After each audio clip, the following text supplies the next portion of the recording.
Another night out in the cold. What am I even doing out here? That's always the question, isn't it? What are you doing here? I told you before. I'm here as a witness. And have you found what you're looking for? No. I mean, part of it. But I'm still searching. Yet you have come such a long way. Yeah. I'm not sure I know what for. It's in your nature. Not a hero, just someone... Stubborn enough to keep going. Maybe that's all any of us can hope for. In the absence of a clear purpose. The drive to go on. I have this case. I've been trying to find my wife. Ex-wife. To give it to her. She's a doctor, and she needs it for something. I know it's important, otherwise she wouldn't have come up here with it in the first place. I've gone through hell to get to this moment. And I still have the case. And I'm still looking for her. Why am I doing that? That's a good question. You're no help. The first time I met you, you said, "This has all happened before." What did you mean by that? Nature works in cycles. Things change, and living things adapt to the change, or they don't. The lights in the sky, they are a warning of things to come. But what is coming? I still don't understand. A time for people stubborn enough to keep going, even when the purpose or the outcome isn't clear. It's not about what's in the case. It's about how far you'll go and what you're willing to do, not knowing what's in the case. Not about the reason or the purpose, but about doing something, anything, because of what you believe. What the hell does that mean? Who are you talking to? Nobody, Jace. Nobody at all. Go back to sleep. Can't you just tell me what's going on?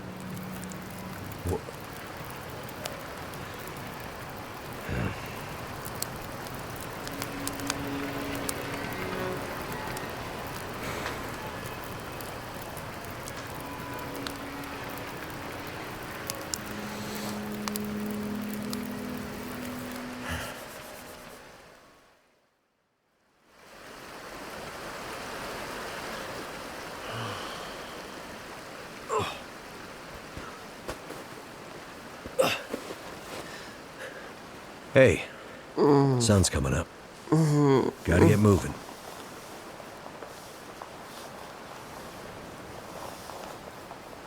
You must have been freezing. I was just having the strangest dream. Oh, yeah? Yeah, I was at the beach. It was summer. My mom and my sister were there. I was a kid, but my sister was grown up. You know, messed up dream logic shit. I was afraid to go in the water, but my mom and sister said, "It's okay, you'll be happy in there." So we all held hands and started to walk into the water.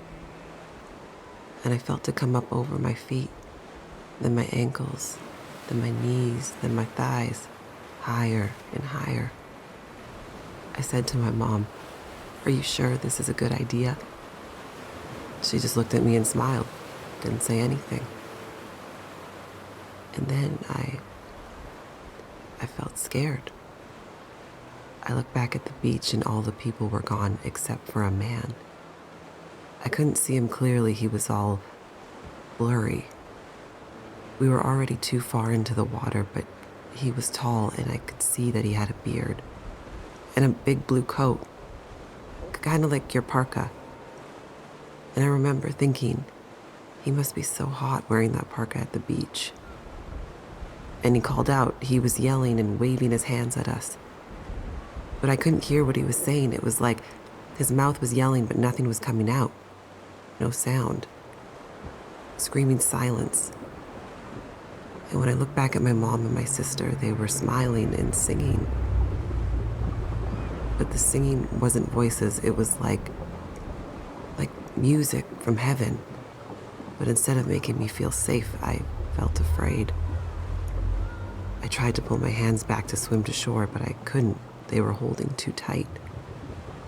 I screamed, but my face was already in the water. My mouth was so full of water, I couldn't spit it out. It was like tar in my mouth. And the underwater was black. But instead of water, it was stars. And the ocean was space. And then I woke up. Well, that's some dream. Yeah. How about you? You sleep okay? Yeah, sure. You okay to walk? I feel like I've been hit by a truck or maybe a train, but I'll manage. We'd better get going.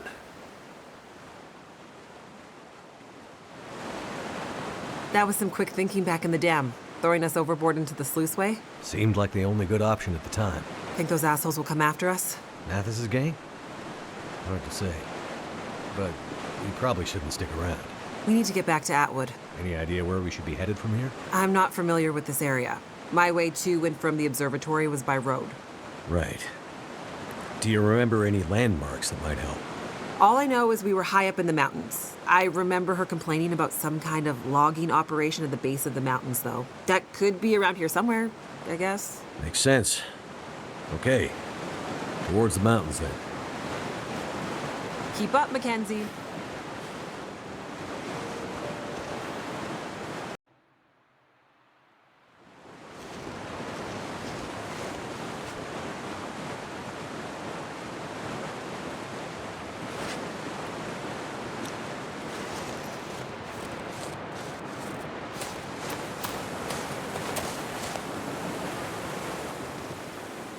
You see anything?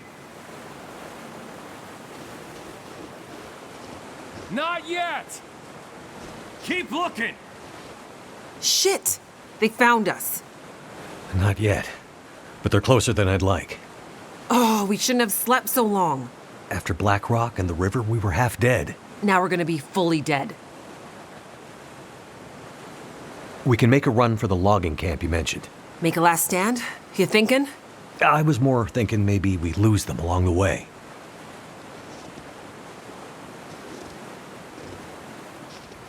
I have an even better idea. We'll split up. You boost me up here, and I'll take another path. Make some noise. That'll confuse them for sure. With any luck, they'll get lost in the woods, and nobody ever hears from them again. Sounds like a risky plan. You have a better idea? Nothing's coming to mind. Just boost me.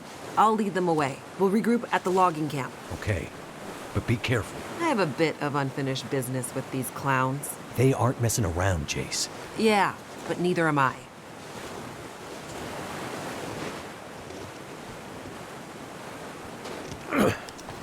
Up you go. Thanks, Mackenzie. You be careful now. Don't worry about me. Hey! Hey, convict assholes! Hey! Over here!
Hey there. Thank goodness. You had me worried. I set a couple of false trails. That ought to keep them busy for a while. Those idiots are not exactly experts at the great outdoors. I don't like this. You see any signs of the logging camp yet? Nothing. What's that over there? Huh? Looks like something in the snow. I'll check it out. Good. Keep going. I feel like we're getting closer. Be careful. You too.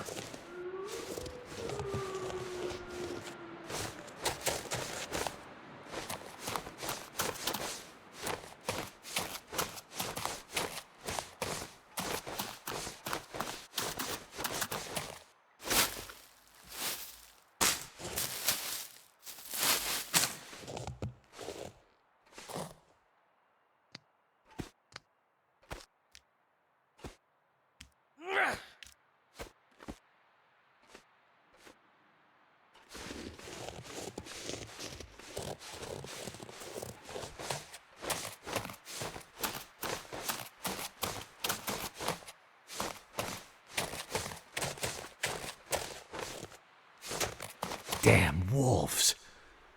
Will I ever be rid of you?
telling you.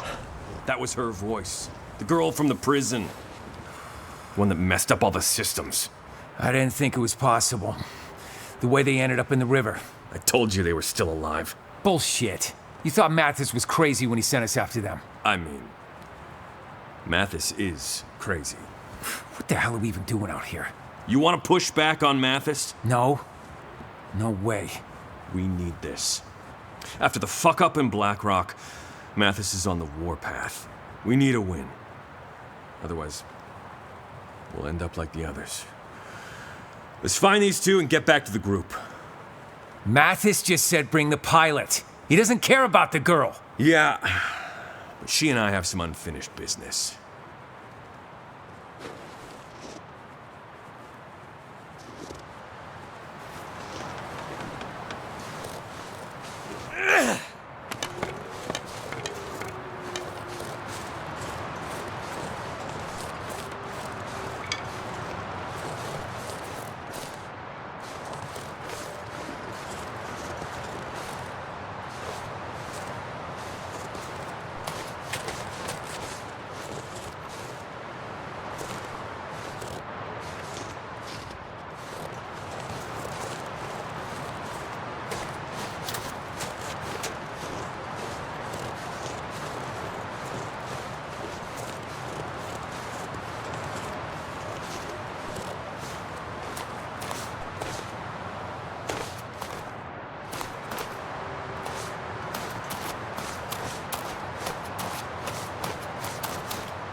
This again.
feel so good.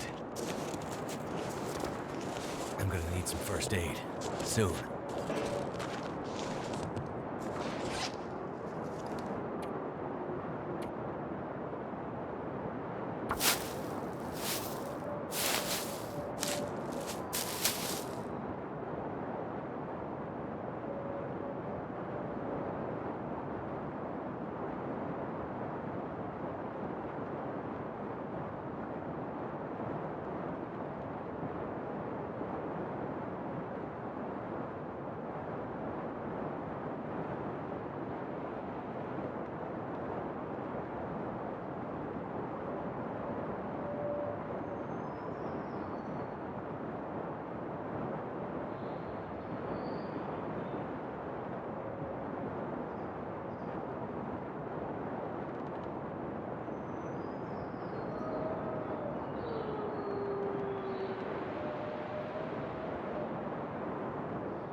Where's the good stuff?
Why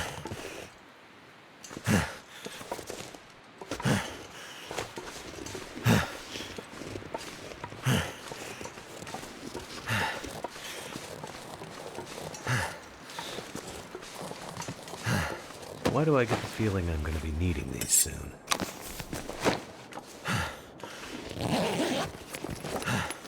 Could end up being useful.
Why do I get the feeling I'm going to be needing these soon?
Telling you, that was her voice. The girl from the prison. One that messed up all the systems. I didn't think it was possible. The way they ended up in the river. I told you they were still alive. Bullshit. You thought Mathis was crazy when he sent us after them. I mean, Mathis is crazy. What the hell are we even doing out here? You want to push back on Mathis? No. No way. We need this. After the fuck up in Black Rock, Mathis is on the warpath. We need a win. Otherwise, we'll end up like the others. Let's find these two and get back to the group. Mathis just said bring the pilot. He doesn't care about the girl. Yeah, but she and I have some unfinished business.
this again?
Great. A map. Maybe now we can find a way out of here.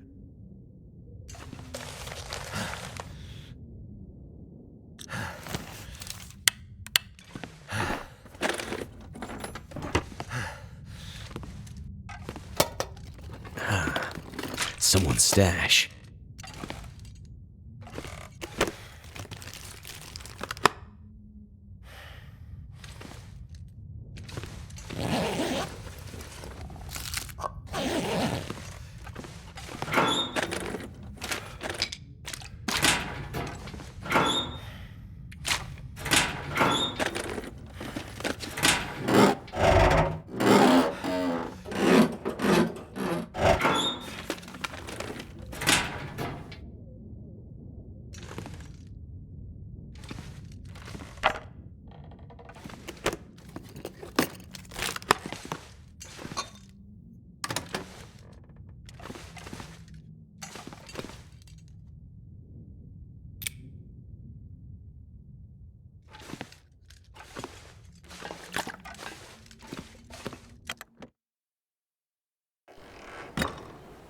You made it.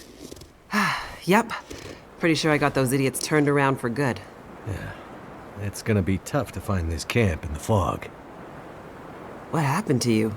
You look like hell. Are those teeth marks? I met some old friends along the way. What do you have against wolves anyway? I think the better question is, what do they have against me? Good news. Looks like we're heading in the right direction.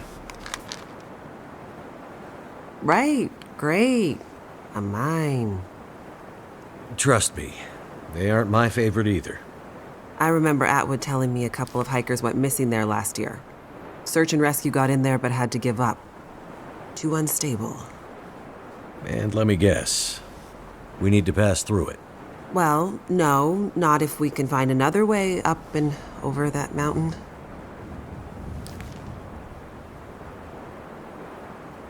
Unstable mine it is then. Except, I don't know if I can do it.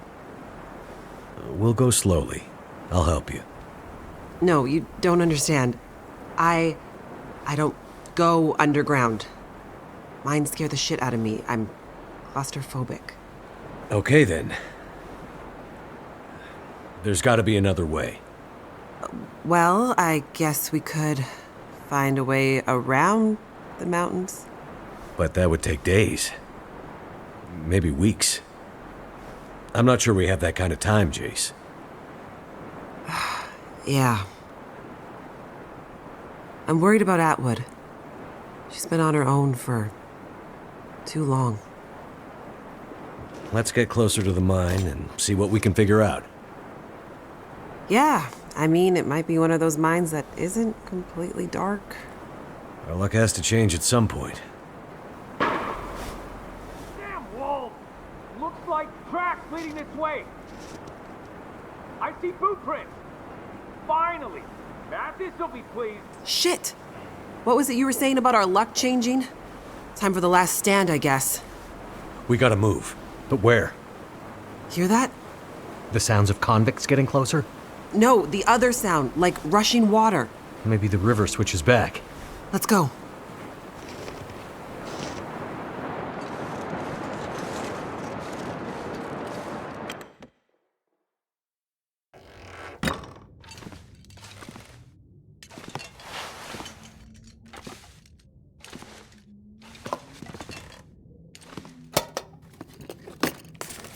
That'll come in handy.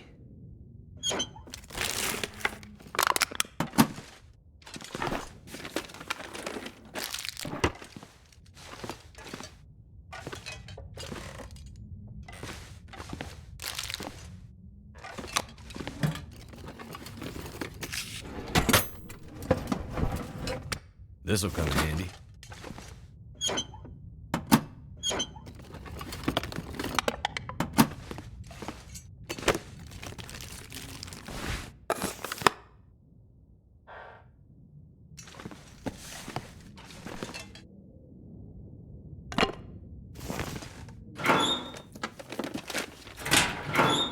Never would have thought to look here.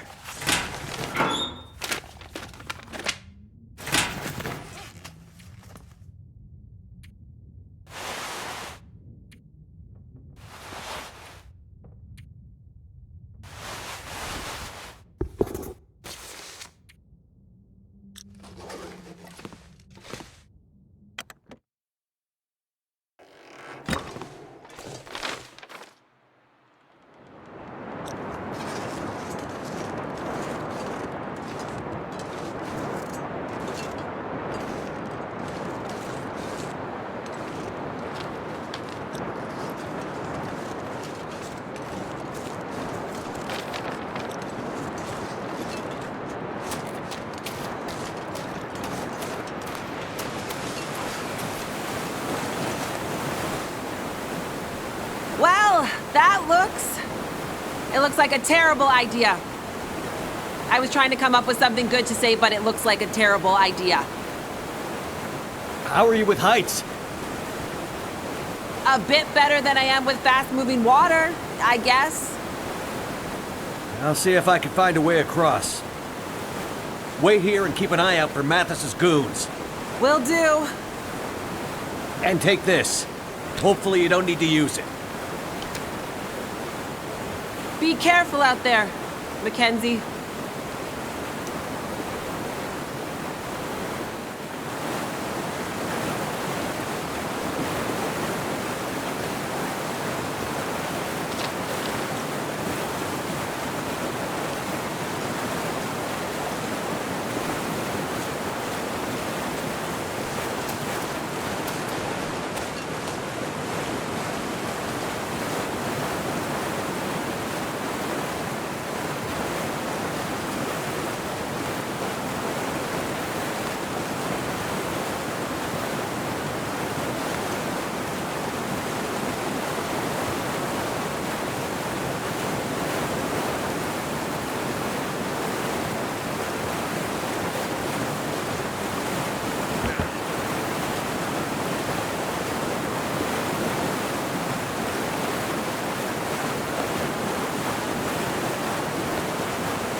Jace! Get in the cable car!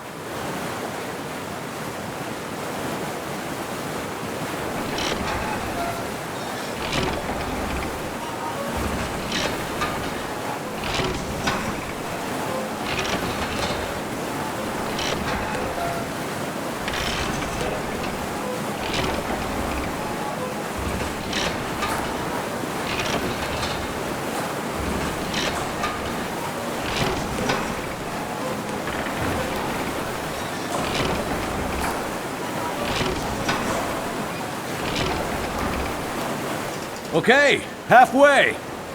That was some fancy footwork getting across, Mackenzie. You impressed me. Don't ask me how I'm getting... Hey! Why will those assholes leave us alone? I don't get the sense that Mathis is a turn-the-other-cheek kind of guy. Think they decided to just kill us? I'm starting to get that idea. What are we gonna do? We don't have a choice. I have to get you to the other side. But the convicts, you're heading straight at them. I'll figure something out.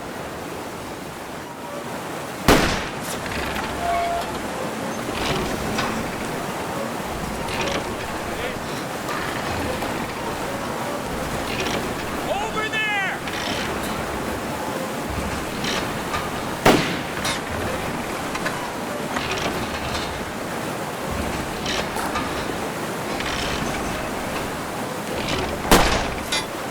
Look!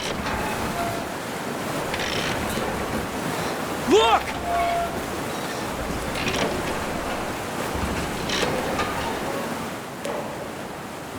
Well, well. If it isn't the pilot. Well, hello again, guys. You're a long way from the burning prison where I left you. Mathis is gonna be very happy to see you again, asshole. Yeah. Happy to split your skull open, he means. I can't say the feeling's mutual. Get out, and let's get going. What about the girl? I told you, Mathis doesn't care about her. She's not the one he's looking for. Look, guys, Shut the fuck up, man. Let's get going. but... Ow! Damn you! Don't be a hero, pilot, or we shoot the lady on the other side. Okay, guys, you got me. Holy shit! Get down!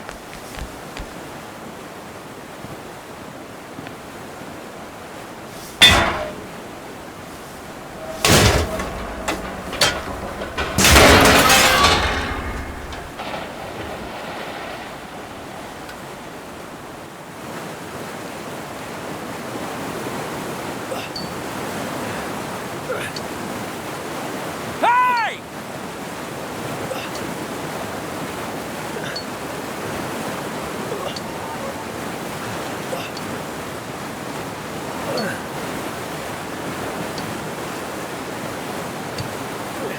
Where do you think you're going?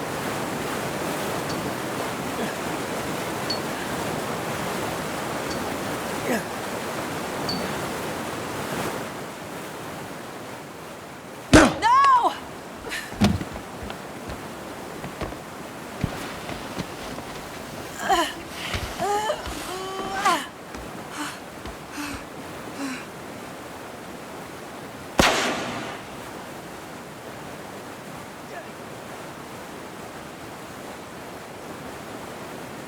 Mackenzie? Mackenzie! Wake up! Wake up, man! Mackenzie! Don't leave me here, alone.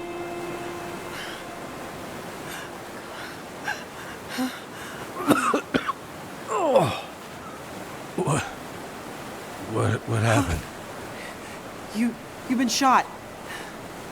I don't think so.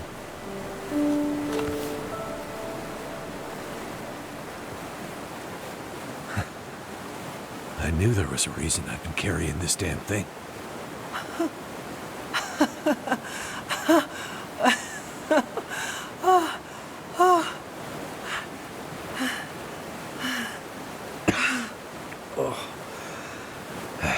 Think we should get out of here? Yeah. Looks like we're going through that mine after all.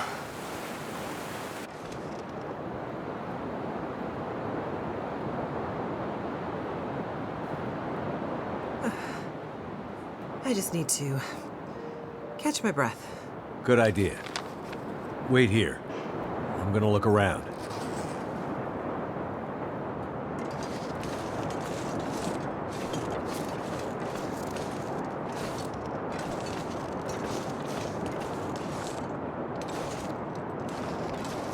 There's the entrance to the mine.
I found a way in.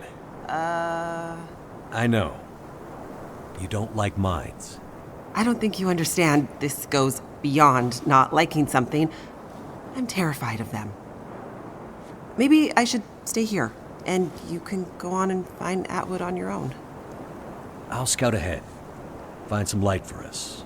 And then I'll guide the way. I won't leave you alone in there. We can do this. Together. Ugh, I feel like I'm gonna be sick.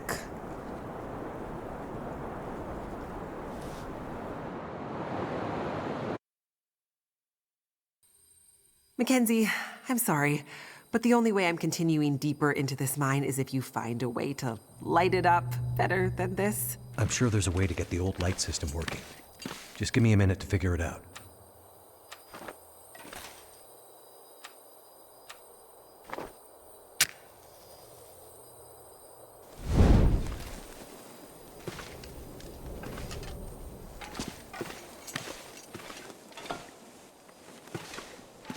The sooner you find a way to light the next passageway. Hope nobody needs this anymore.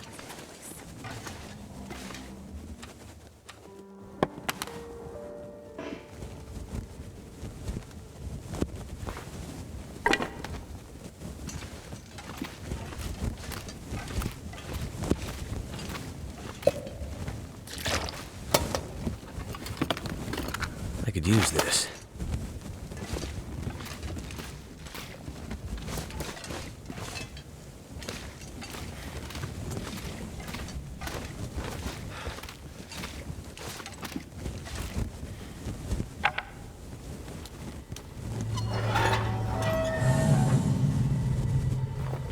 Whatever you did, the gas seems to have disappeared.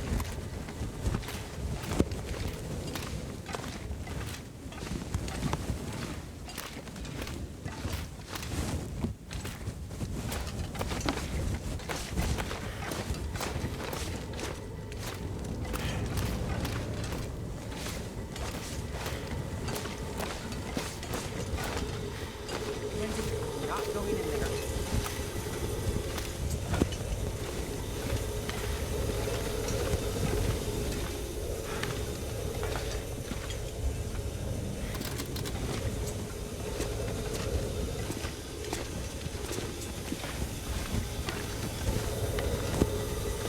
Lindsay, I'm not going in there.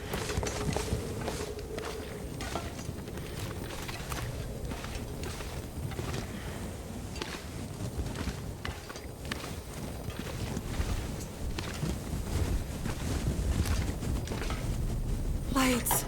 Thank God. Nice work, Mackenzie.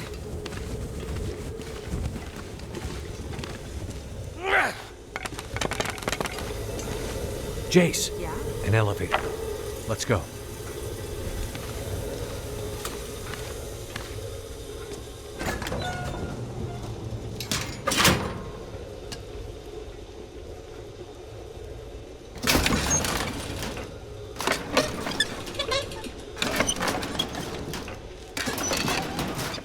So, you and Atwood. What brings you out here? I'm studying under Dr. Atwood. She's a genius. But why way out here? Radio telescopes are usually built in remote locations to avoid interference. Honestly, the more remote, the better. Not when you have to walk to get there, though, right? Right.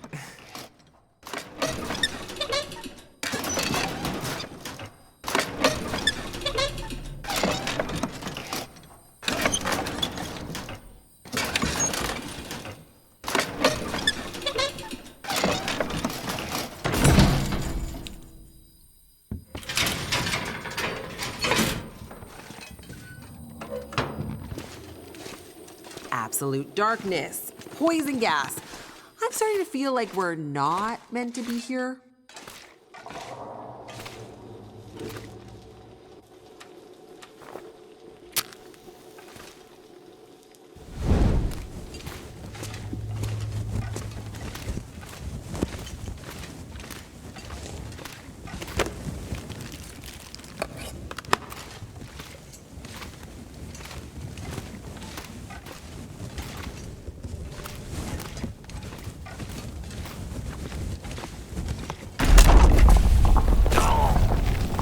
Holy shit. That was a little too close. It's lucky Jace couldn't see that.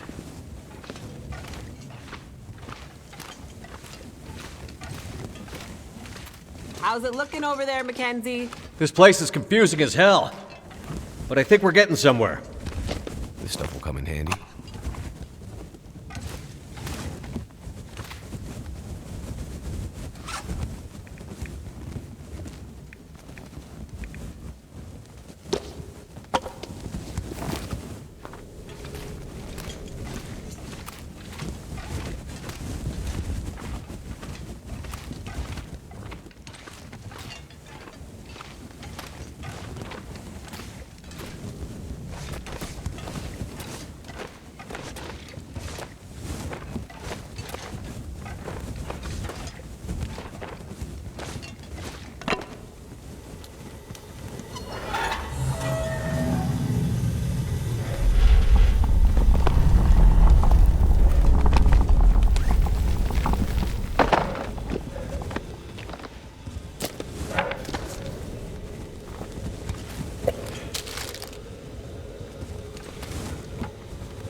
I felt it too, Jace. This place is Could end up being useful. Not if I could.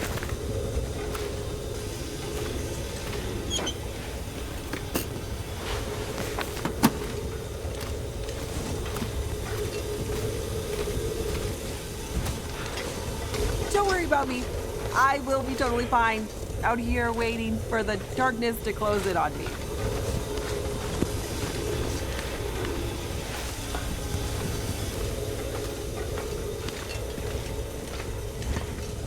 Mackenzie, not going in there.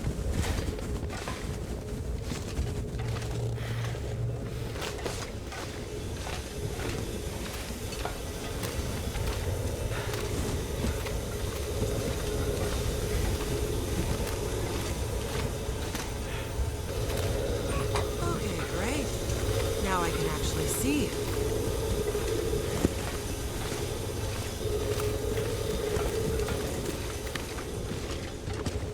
I hate this place.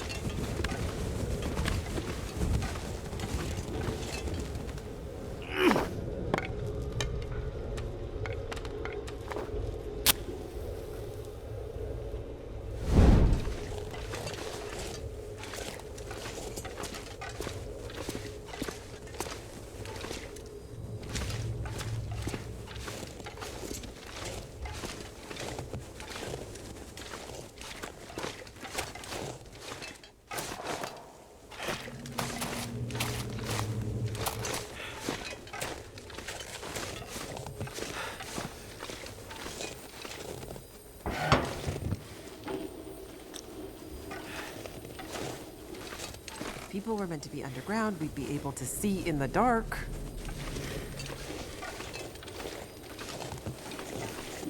Looks like there used to be a ladder here. If you boost me, I can check it out. See if it's a way forward.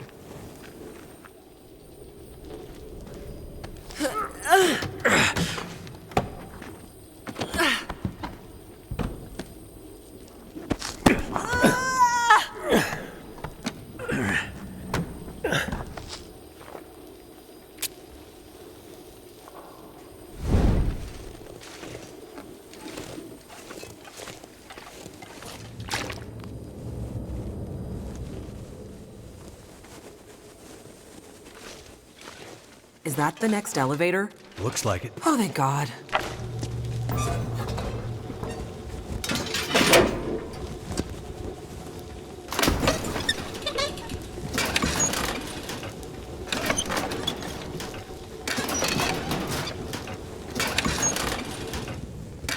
So, the hard case. What's that all about? It belongs to my wife. Ex-wife. Must be something important inside. Yep. Must be. You mean you don't know what's inside? Nope. And you're risking your life to bring it back to her? Yep. Mackenzie, Yes, Jace? you're kind of a strange guy. Right.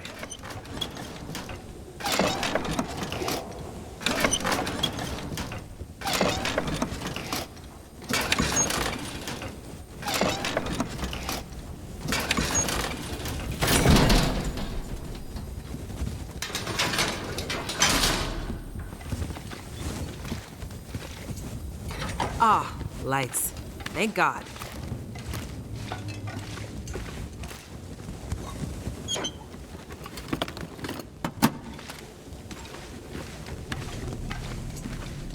Doesn't look like there's another way around. We need to cross this chasm.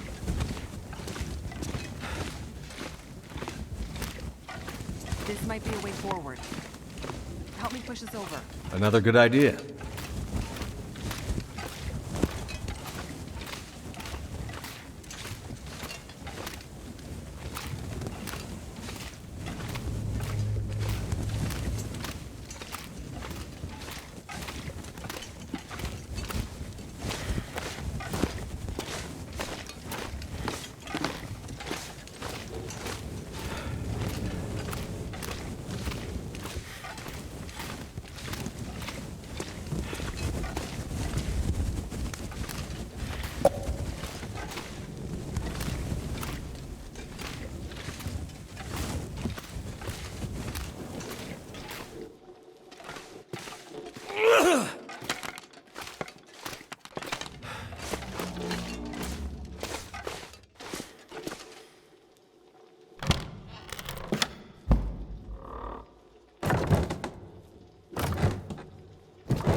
That worked.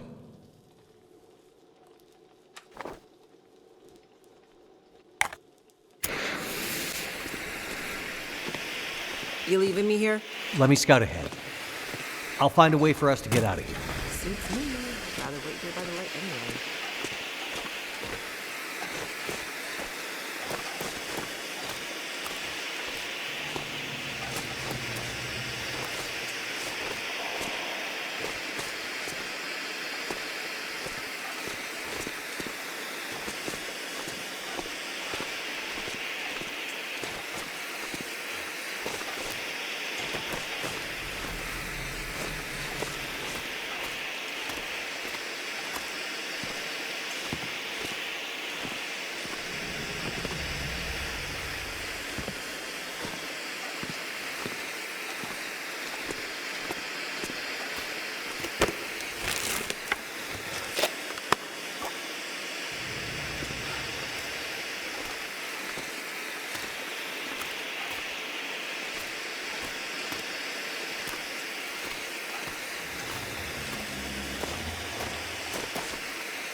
Not giving me confidence about this place. In my experience, this is just what mines do. Well, Deep breaths, at least the Chase. ventilation system is still working in this place.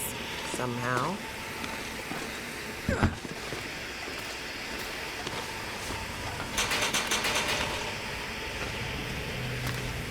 I don't suppose you have bolt cutters by any chance?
This'll come in handy.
The sooner you find a way to light the next passageway, the sooner we can get the hell out of this place. I'll scout ahead.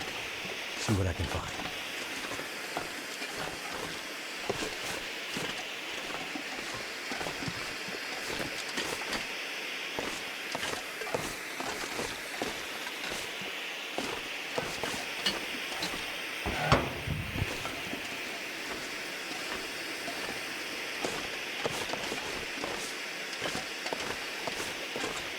I never thought I'd be so excited to see a bit of light.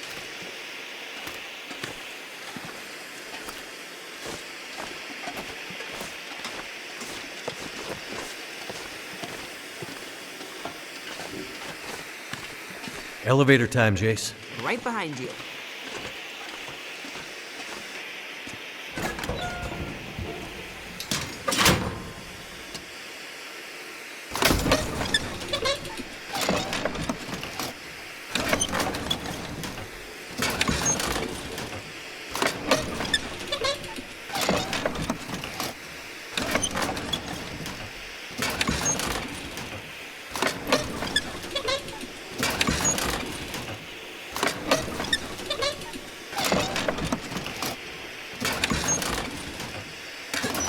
So, your research.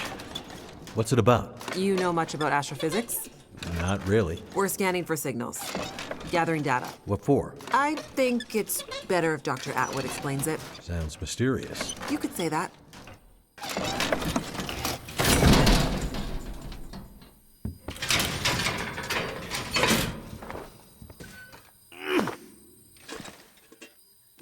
Lights! Great! Now we can really see how dark this place is. We might be pushing our luck, but I wonder if we can get that crane running again. I mean, not without power. I bet it has a manual setting. We are way across to the other side. Right. I'll see what I can find. You're probably looking for some kind of key. Sure. There's always a key. It's just never anywhere close to where you need it.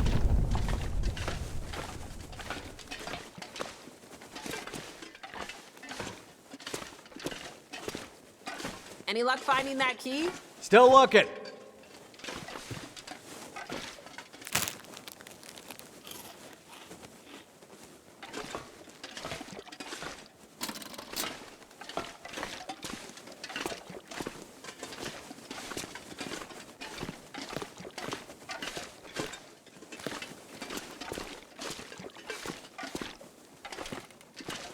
You doing okay, Mackenzie? Yep. Keep talking. Hearing your voice is helping me orient myself in this confusing place.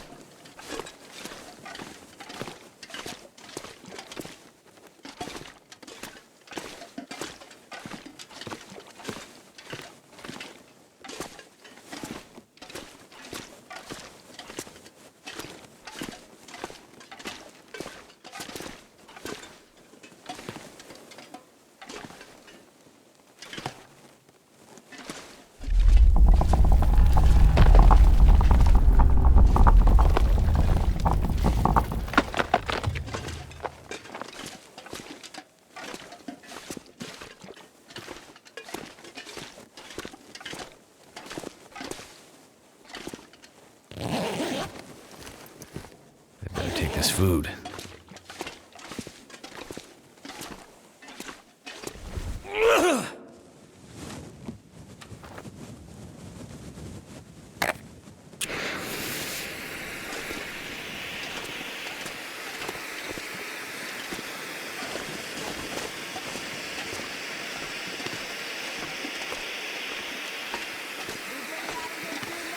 The second we can, Jace.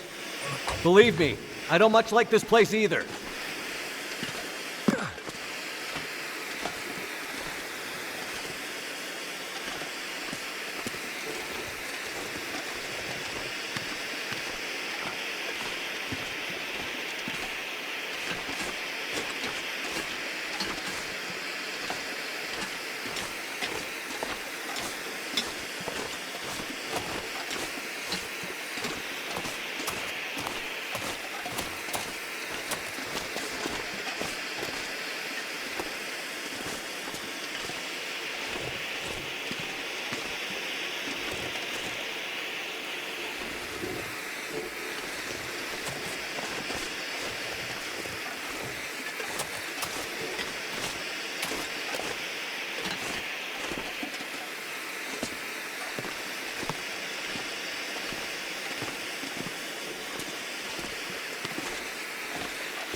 The sooner you find a way to light the next passageway, the sooner we can get the hell out of this damn place.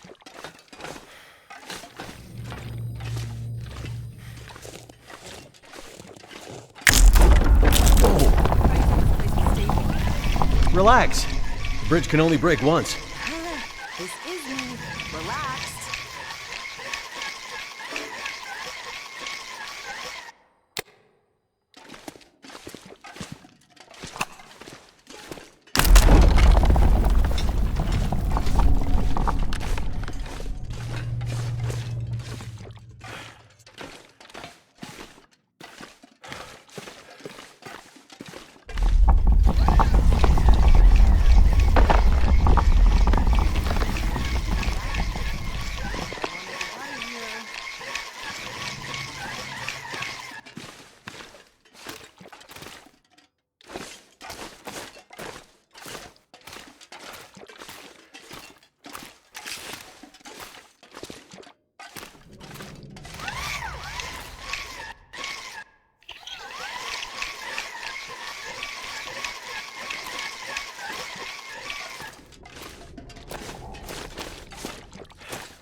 This stuff will come in handy.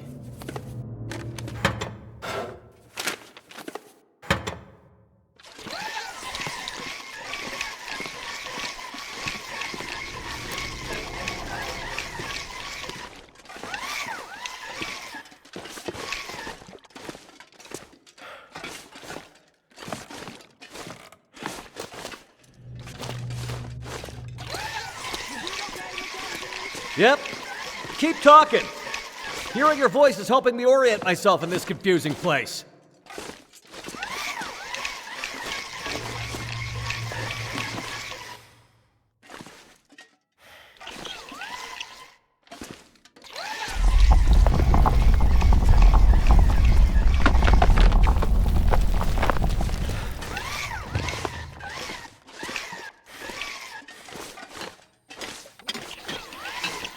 The second we can, Jace.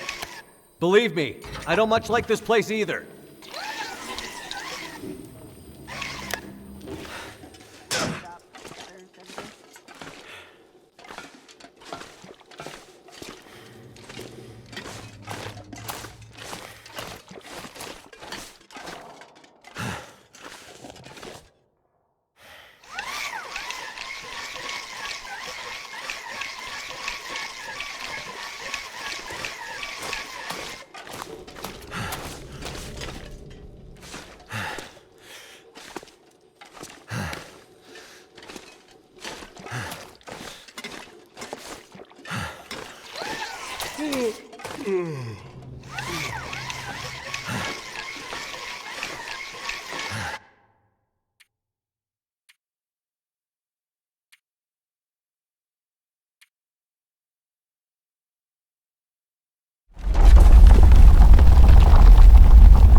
I'm gonna need some first aid.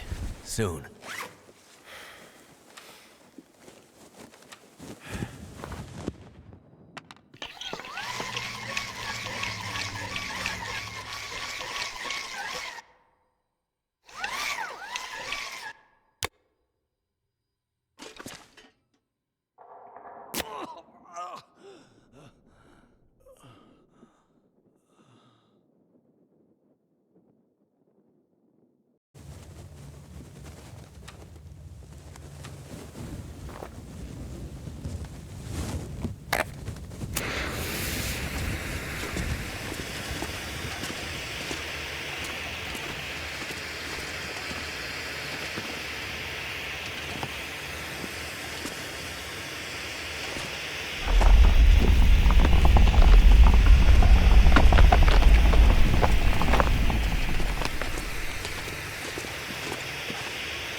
second we can, Jace.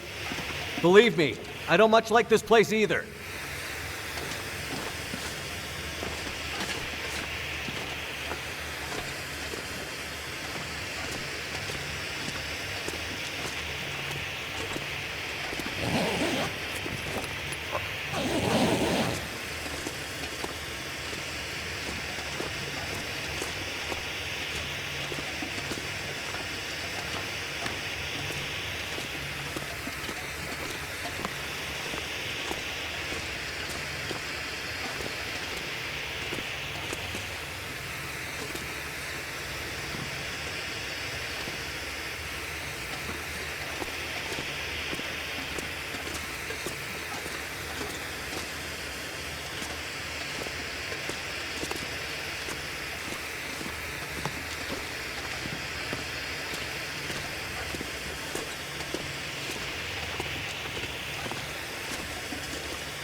This'll come in handy.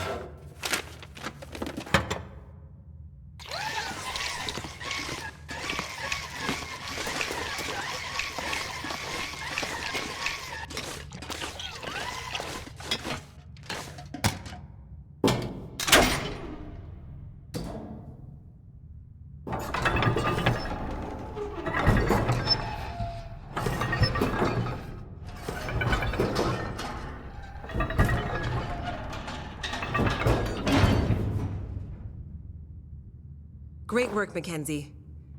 Now get back over here so we can leave, okay?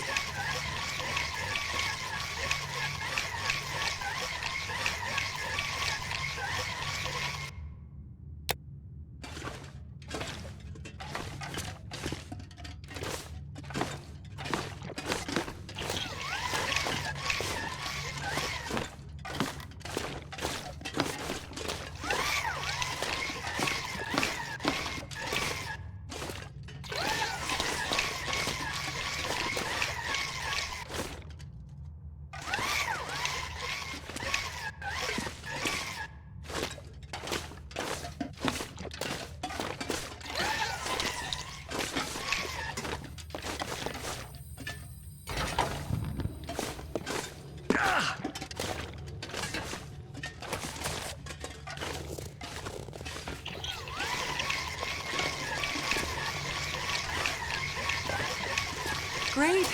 You made it. Now if it's all the same to you, can we get the hell out of here?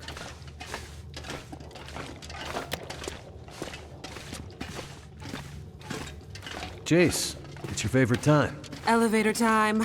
Let's get out of here.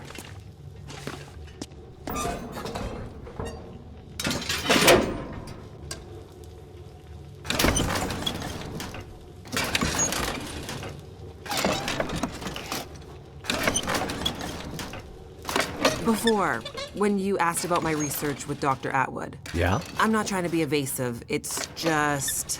It's okay, Jace. We're not all cut out to be astrophysicists. It's not that I don't think you can understand it. Sure. It's more that the research is a little... A little... It's a little fringe. fringe. Let's just say it's not exactly going to get written up in the regular scientific journals. You have no idea what Dr. Atwood's doing up here, do you? I mean, mostly. Mostly? Yeah. Mostly.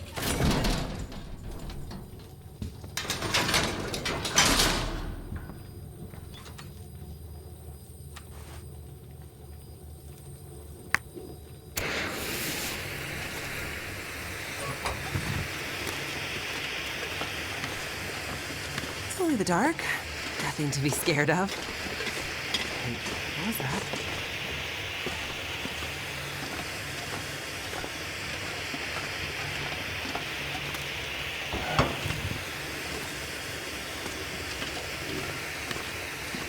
Mackenzie, is this the way out?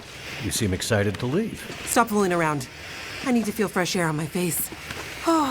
Just gotta get past this massive door. Here, help me. Turn the other handle. Right.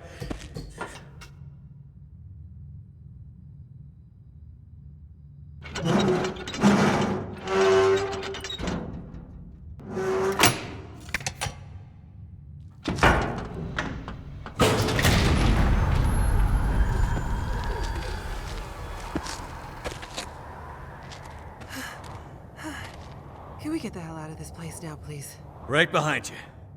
I think I can smell fresh air.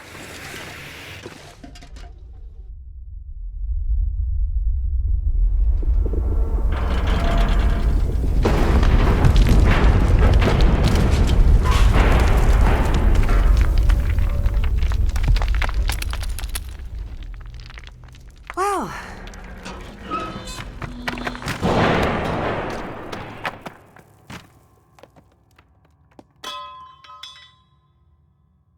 the good news is, nobody's gonna be coming after us through that.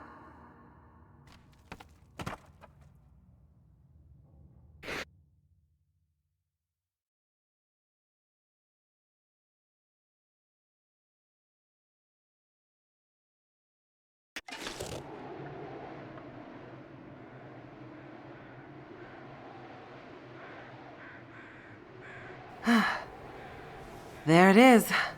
Home sweet home. Feels more like the ends of the earth up here. We're above the tree line. The weather is unforgiving. But there's a peacefulness. Being this close to the ceiling of the world. Not words I'd have expected from a girl who grew up in the big city. Being up here does something to you. It makes everything seem less. Somehow. I think I understand what you mean. I hope we're not too late.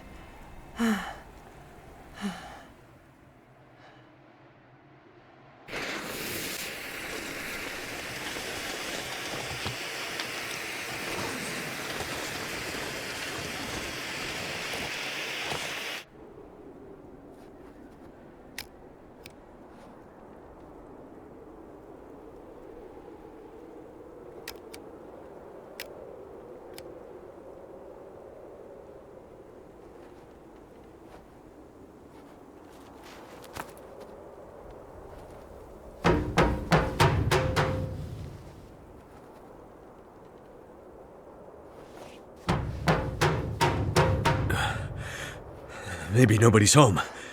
This place is huge. We could bang this door for hours and she might not hear it. The sun's gone and the temperature is dropping. I'm afraid. Wait. I think I hear something. Dr. Atwood? It's me, Jace. Hello, dear. I'm very glad to see you again. Relieved, even. And who is this? This is Mackenzie. He helped me find my way back to you. You know how I feel about strangers. I know, but I have a feeling he can help us. You kids had better come inside then.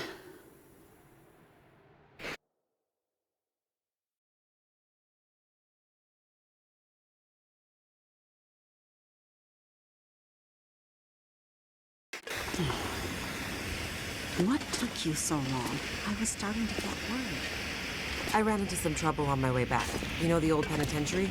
Oh, goodness. You didn't end up there, did you? Yeah, and things got messy, but Mackenzie helped me out of it. You met this man at the penitentiary? I wouldn't have made it out alive without him. Well, it sounds like you've had some adventures. I've also been busy with our research. Yeah? Any breakthroughs while I was gone? Well, unfortunately, no. The whole facility seems to be in a kind of maintenance mode.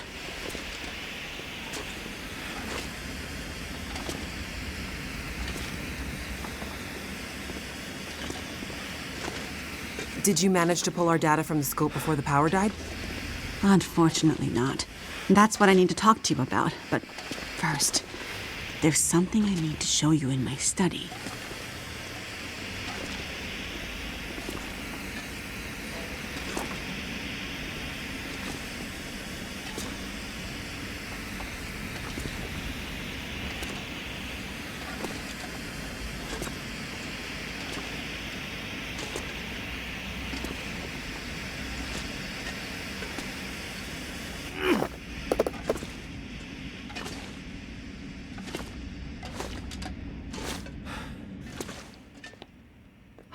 It's nice and warm in your lab. How'd you manage that? It seems that the plant's geothermal backup is still working, but this seems to be the only room at the facility getting any heat. I've started sleeping in here, which is convenient for my research. Any way we can use the backup to power the rest of the facility? Unfortunately, no. At least, not without several time-consuming excursions to the substations providing power to the lab. But what about our research?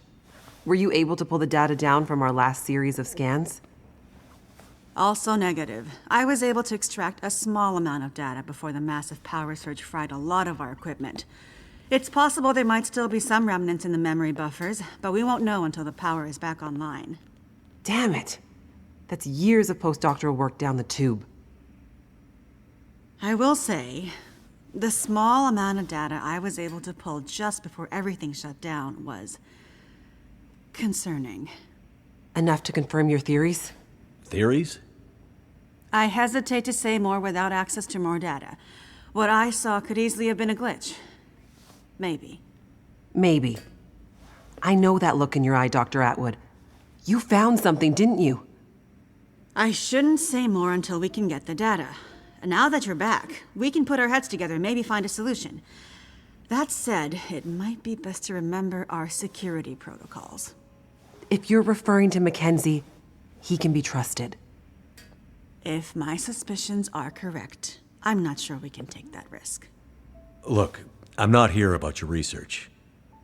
Then why are you here? I was sent here to find you. Sent here by whom? An old trapper living in a cabin somewhere near a place called Mystery Lake. Trapper? I don't know anyone out that way. Guy by the name of Jeremiah. Grumpy guy, but he didn't strike me as the frivolous type. It was important to him that I find you.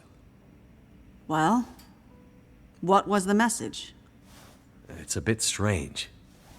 He said to tell you Wintermute. Wintermute. That's what he said. Jeremiah and Wintermute. I haven't heard those names in a long, long time. Are you okay, Dr. Atwood? What's this all about? It can't be. Dr. Atwood. What does it mean? It means things are much, much worse than I feared. Are you going to explain any of this? I need to think. Please leave me now. I need quiet. To think. Well, okay. Come on, Mackenzie.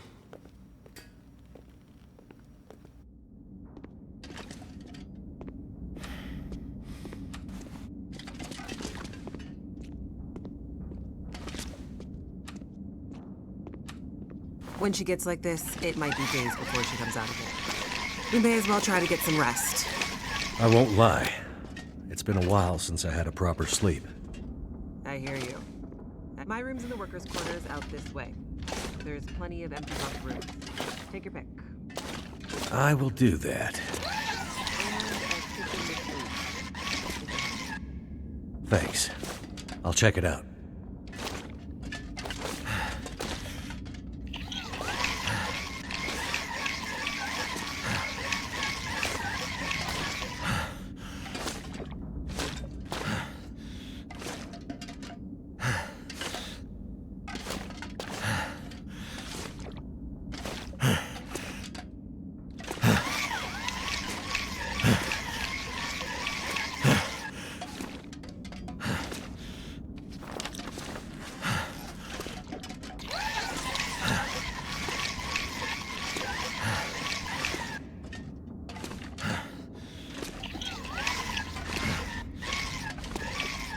I'm gonna need to rest soon.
Thanks for your help today, Mackenzie.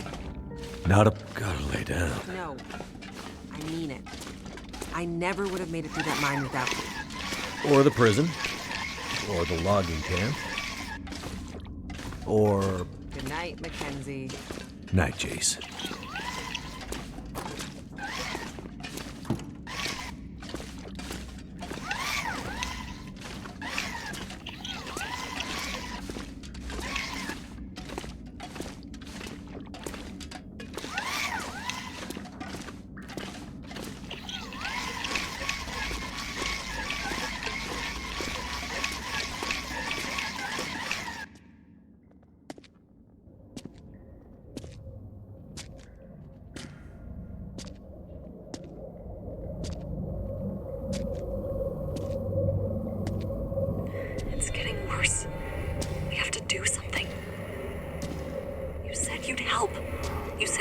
Something that could help her.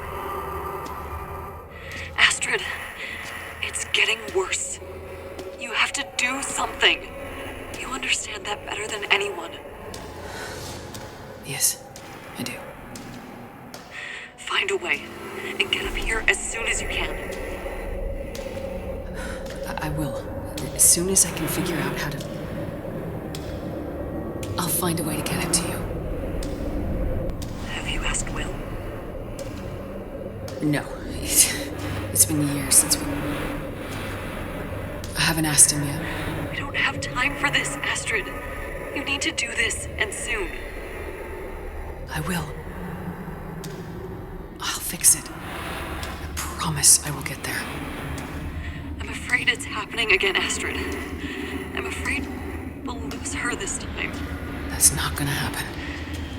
Hurry, Astrid.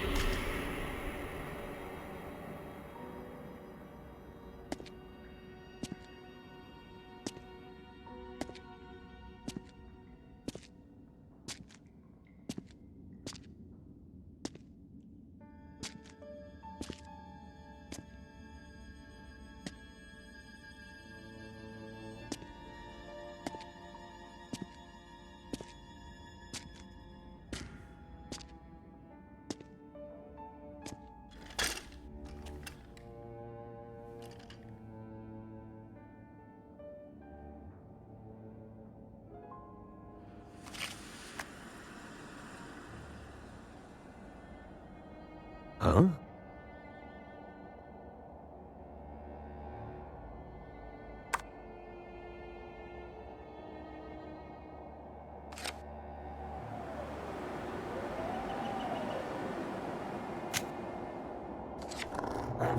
Well, don't worry, pilot.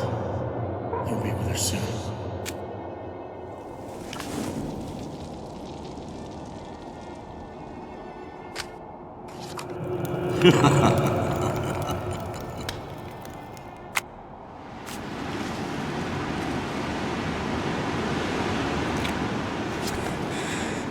Wake up, Mackenzie.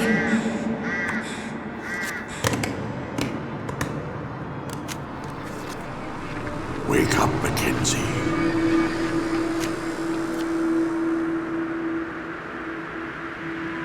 Wake up, Mackenzie.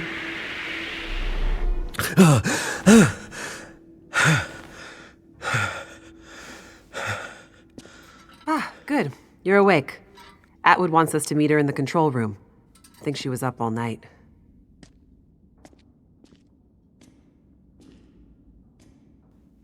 I have to get the hell out of here.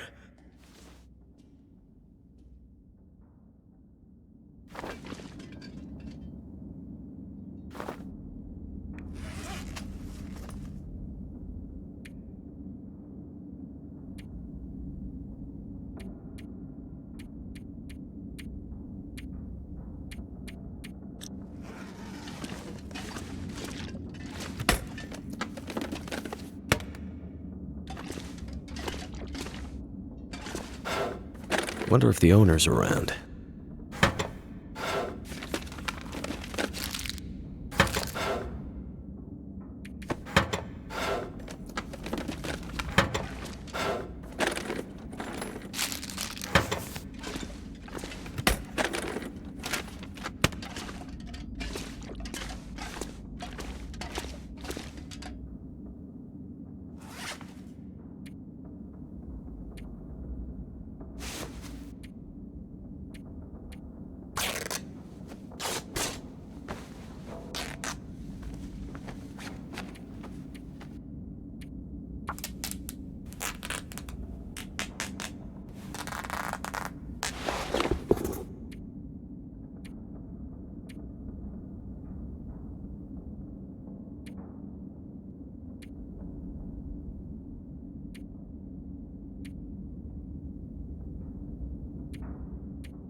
someone's stash.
I wonder who owns this stuff.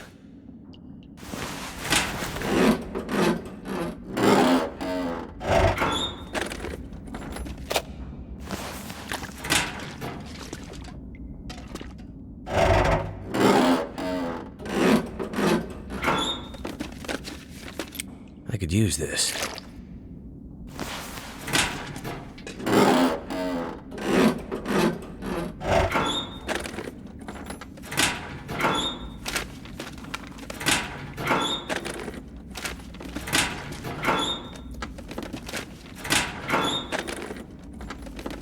What have we here?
Where's the good stuff?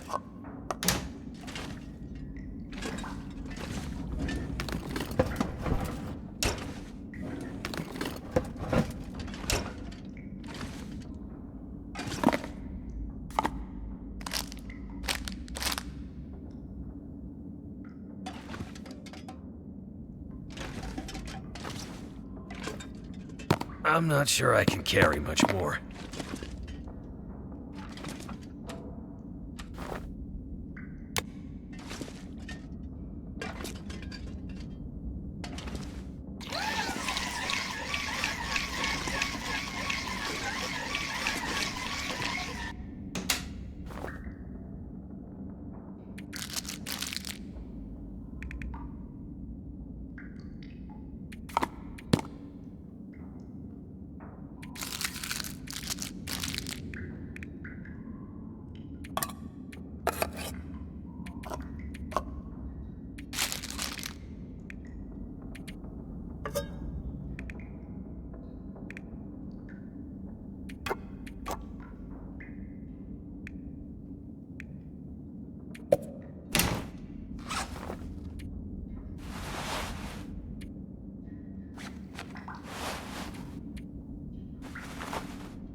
food, or...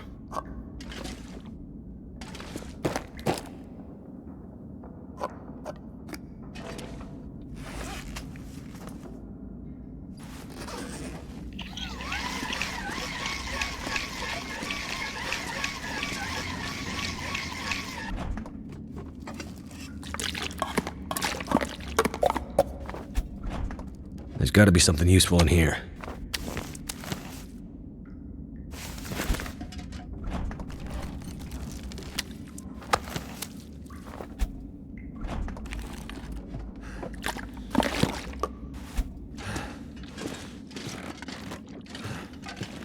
I'm not gonna be able to carry this load for much longer.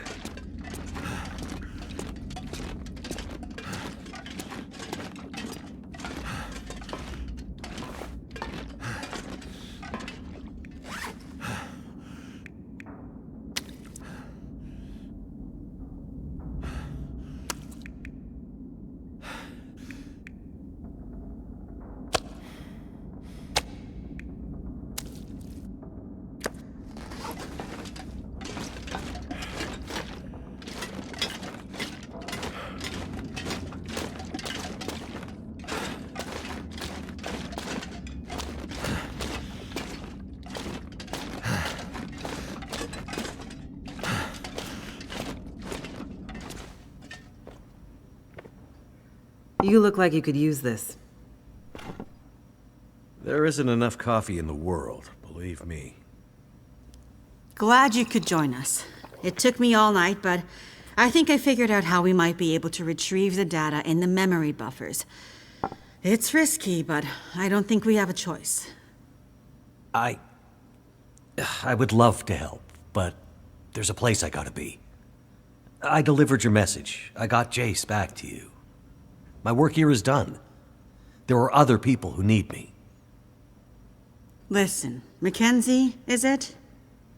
I'm not a trusting person by nature. But if John trusted you with his message? John? You know him as Jeremiah. Oh, so you do know him? Yes, it's a long story. Suffice to say that if John trusted you, I will also be forced to trust you. Like I said, I have stuff to do, so don't feel obligated to include me. Mr. Mackenzie. Just Mackenzie. Mr. Mackenzie, whatever important thing you think you need to do, I promise you, it's not more important than this. This might be the most important thing anyone has ever done. I'm listening. I have an idea for how to retrieve our data from the memory buffers, but to do that, I need the power back online. Sounds like a tall order, given everything. Normally, I'd agree. But the Suzuki telescope was built with a very specific purpose in mind. It's electromagnetically shielded. Exactly. See, the whole reason this is up here is its location not only allows the telescope to broadcast and receive signals from space with almost unprecedented clarity. Like I said in the mine, why else would you build a radio telescope in such a remote location? But the area's geological and geothermal characteristics lend it some very unique attributes. Look, I'm not a scientist. Can you flip a switch? That I can do. Perfect. Look at this map. See these 3 black rectangles? Uh-huh. These are substations for the station's geothermal plant. I thought you said it was only enough to power the heat in your lab. Currently, yes, but the system was designed to power the whole facility. The project was mothballed several years ago, and only the small feeder line left open, which is what is heating us right now. But the main line was mostly operational when they shut it down. Okay. If we can get the full system back online, we might have enough power to fire up the mainframes and pull the memory from the buffers before...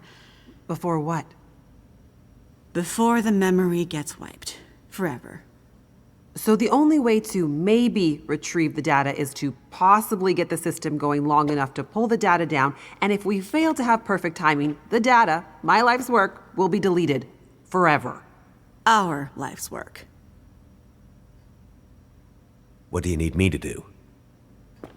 In each of the 3 substations, you should be able to find a bank of physical switches. They're currently in a kind of testing mode. Prime them and flip them to active. And, with any luck, we'll have power. Okay. Sounds easy enough. Problem is, once you start one substation, you'll have to hurry to the next. Normally, they would be turned on simultaneously by multiple crews. Here, you'll be on your own. If you take too long, pressure will build up in the system and probably create a catastrophic explosion. Right. Let's avoid that. Tell him. Tell him what? You know. Oh, he'll be fine. Tell him. Tell me what? Well, you might not be alone out there. Huh? You might have noticed wildlife has been acting a bit strange lately, since the Aurora first appeared weeks ago. You don't say. Well, for some reason, it's even worse up here. Our working theory is the altitude and proximity to a range of anomalous geological strata. It's okay. Strange wildlife I can handle. Great. You'd better get going. What's the hurry? You need to be back before the next Aurora. Why can't things ever be easy? If my calculations are correct, we're due for another burst of heightened Aurora activity very soon, which means the unshielded parts of the system will be vulnerable. Last time, the system shut down following emergency protocols. This time, there are no more protocols to protect the system. Another blast of geomagnetic activity like that, and the whole system could go up in flames. Right. So, no data. And what's so important about this data anyway? Please hurry, Mr. Mackenzie. Get this done, and I promise you all the answers your curious heart desires. There's a supply room by the entrance we came in at. You're gonna want to grab some warmer clothes and whatever else you think might come in handy.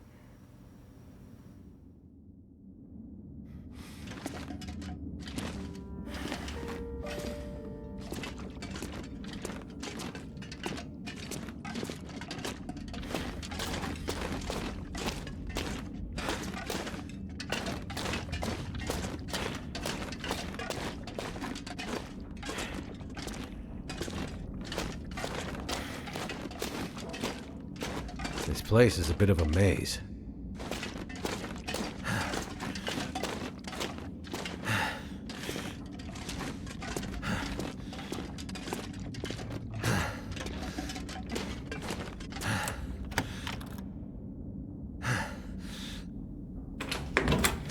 The mother lode.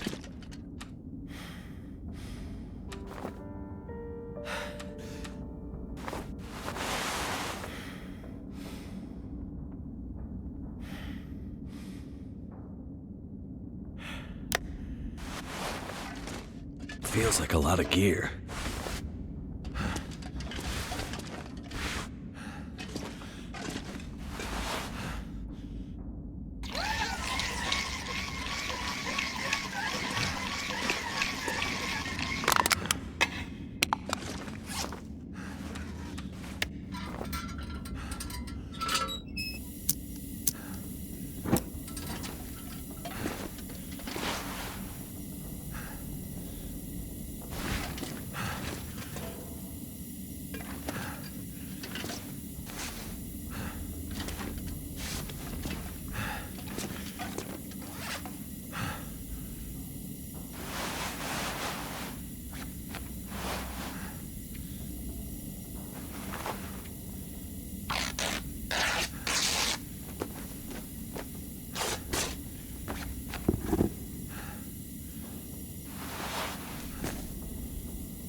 This gear's starting to slow me down.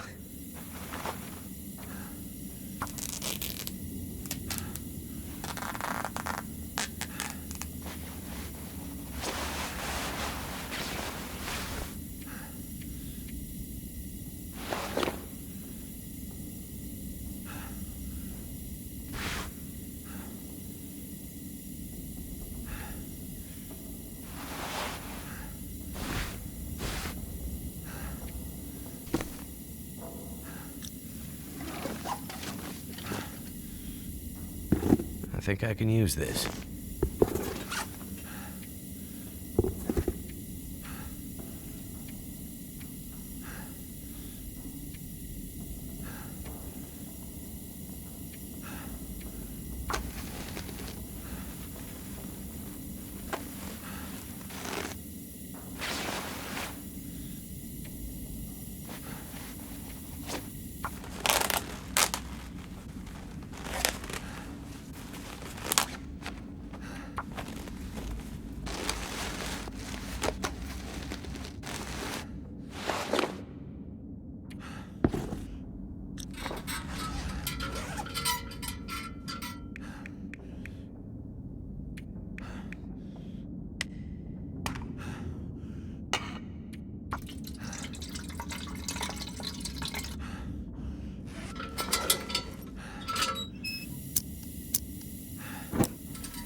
Never would have thought to look here.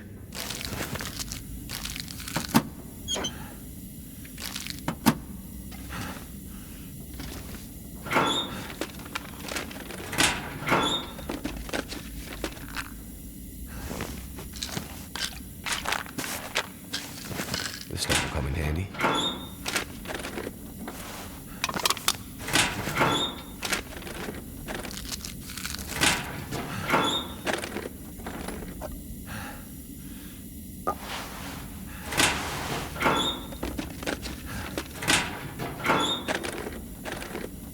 That'll come in handy.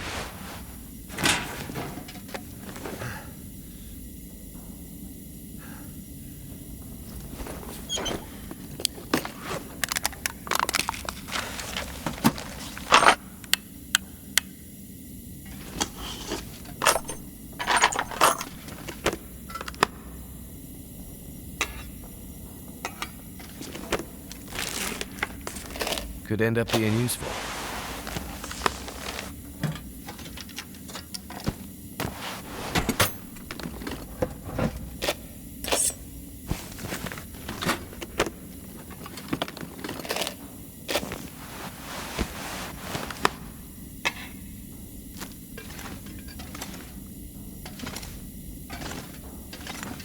Better safe than sorry. All this gear is slowing me down.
Don't want to...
Be careful out there. Everything depends on you now. Oh. I'll be careful. Just come back, okay?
Something's gotta go.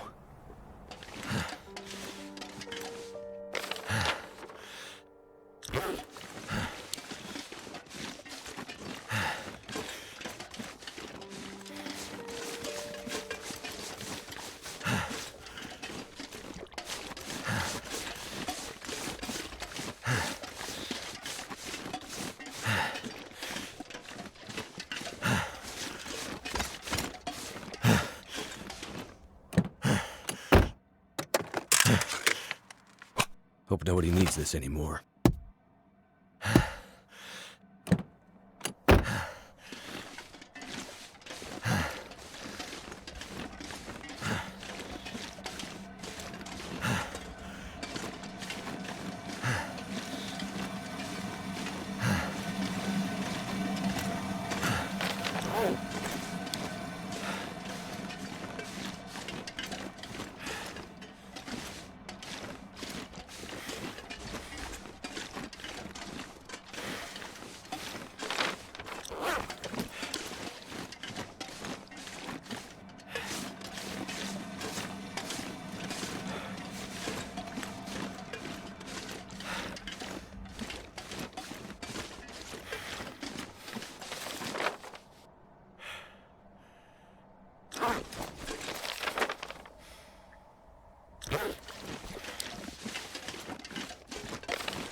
Something's making me feel tired.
Gotta keep moving.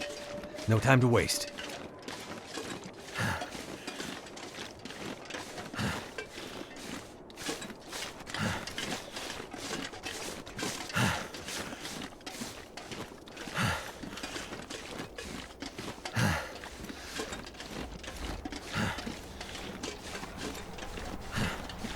Need to close my eyes.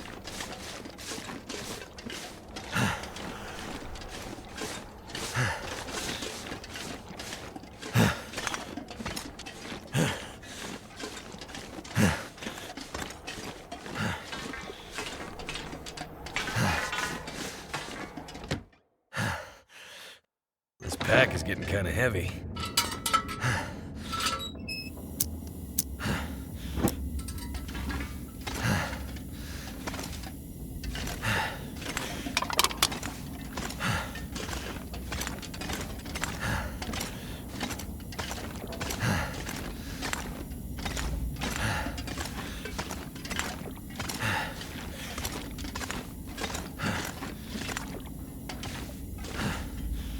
Best be prepared for anything.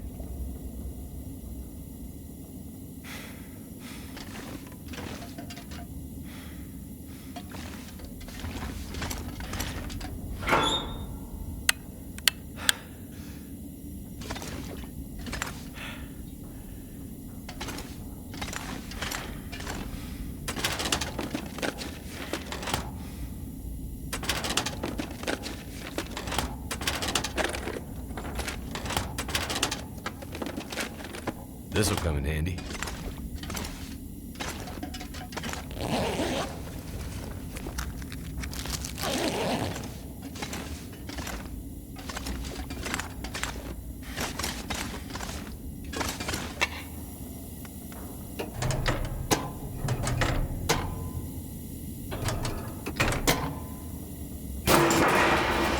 Hope that worked.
Hey, Mackenzie. Back to this phone thing, I see. Remind you of any prison in particular? Those were good times. What's up, Jason? Just saw the light for Substation 3 go green on my board. Nice work. Wanted to check in and see how you're doing. It's slow going. Lots of angry wildlife out here. Yeah, we tried to warn you. Yeah, you did. Okay, well, be careful out there. I'll check in with you at the next substation. Will do.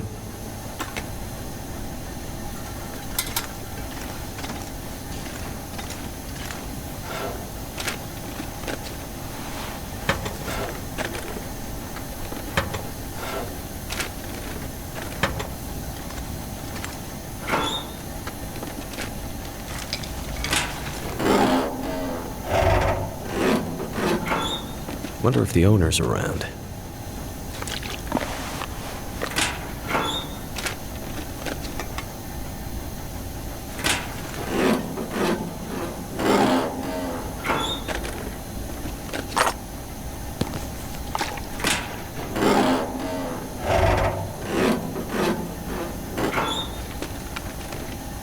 I could use this.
wonder who owns this stuff.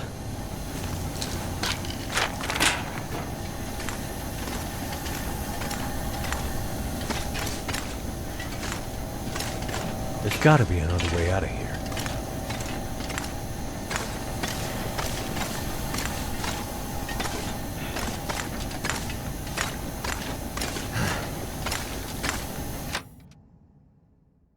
Too much stuff to carry. One down.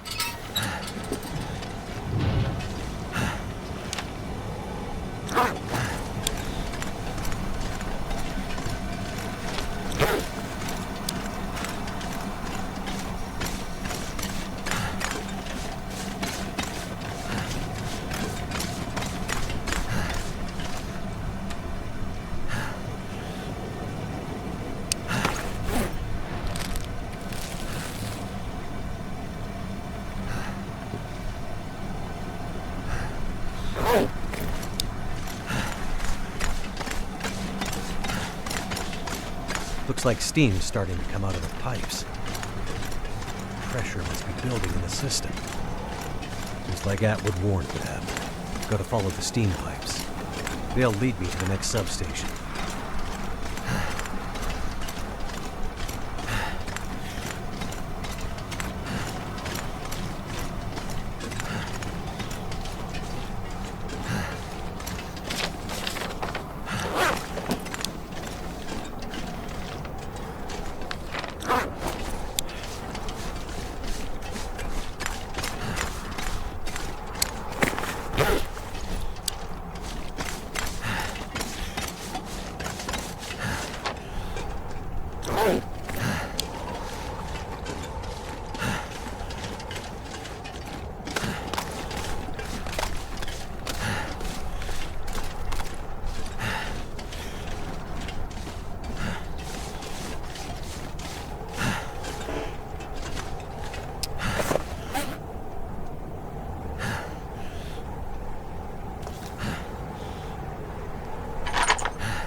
Going too slow. I'm gonna run out of time.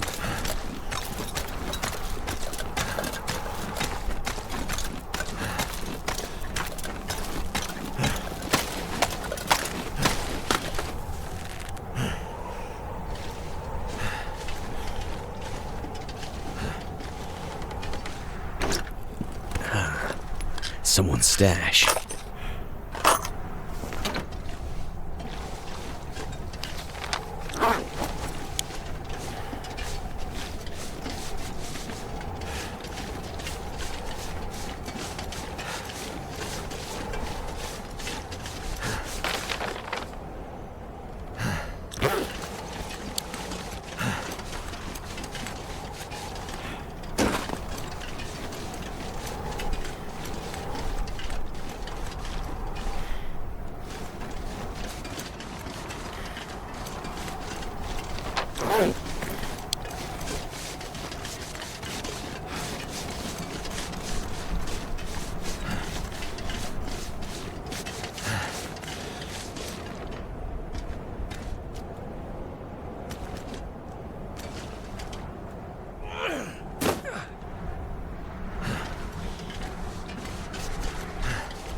something is sapping my energy.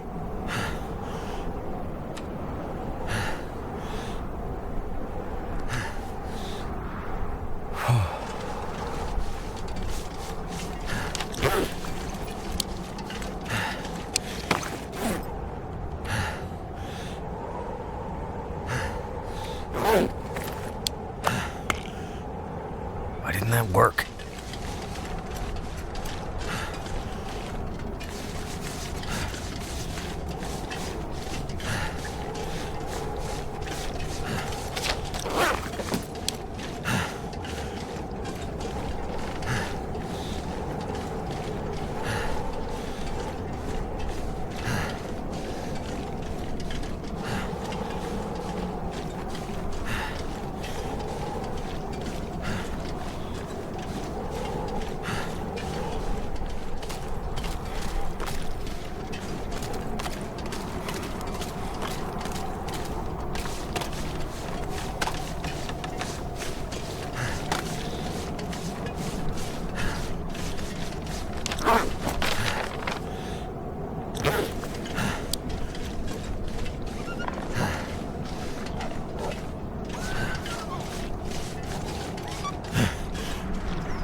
if I can drop any of this gear.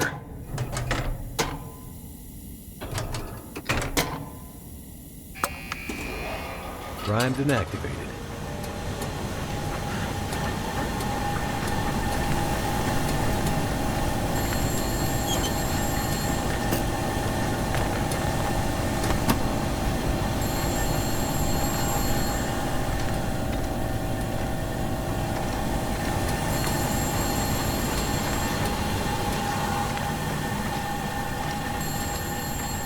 There's gotta be another way out of here.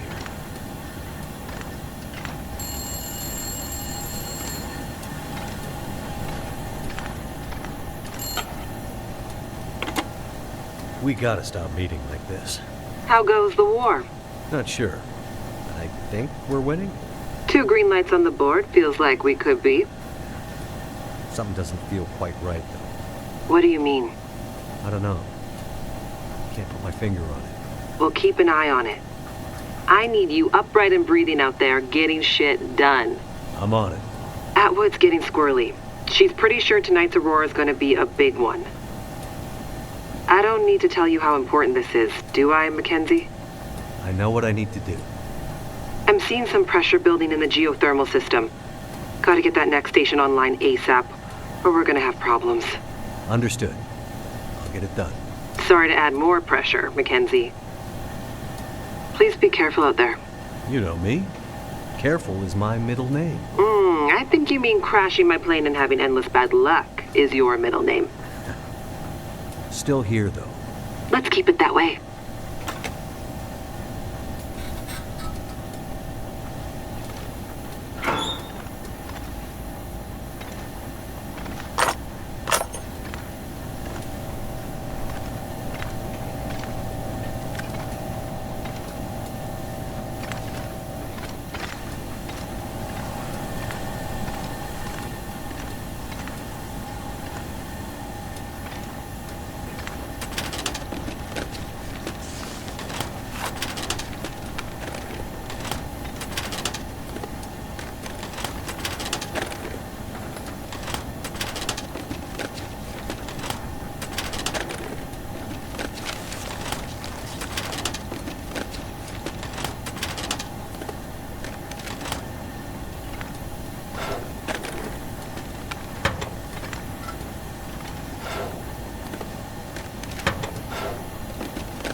That'll come in handy.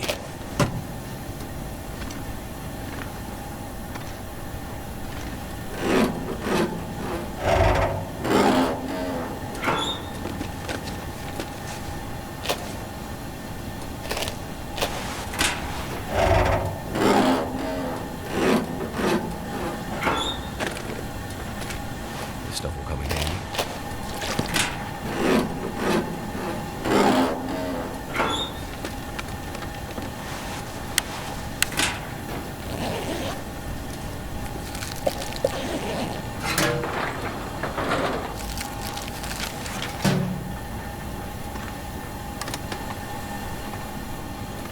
Too heavy.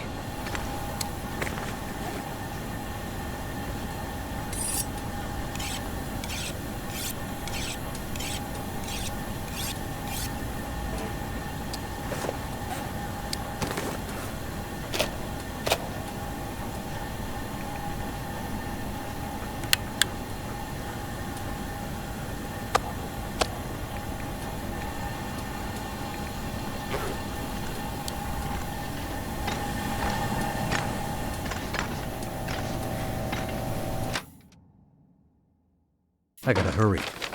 I need to get back to Suzuki before nightfall. Another one down. What the hell is that glowing stuff? It's like the Aurora. On the ground.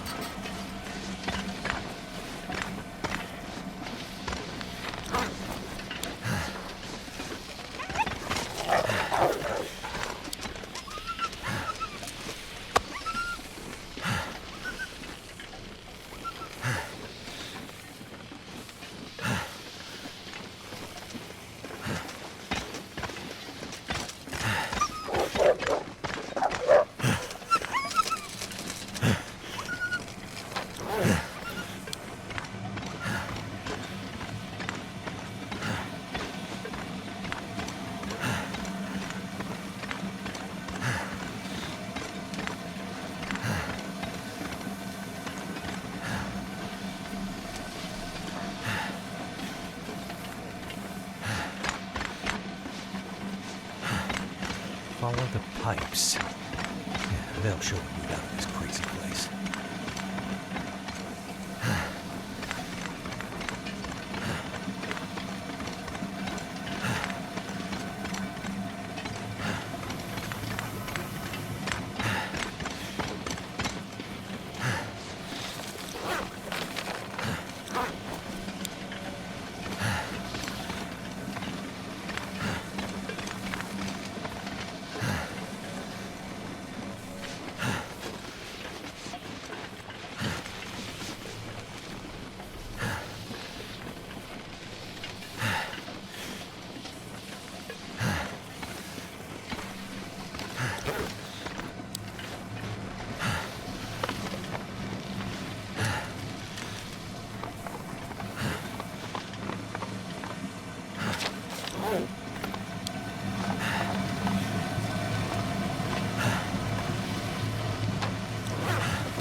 It's almost like I'm stuck in crazy mountains.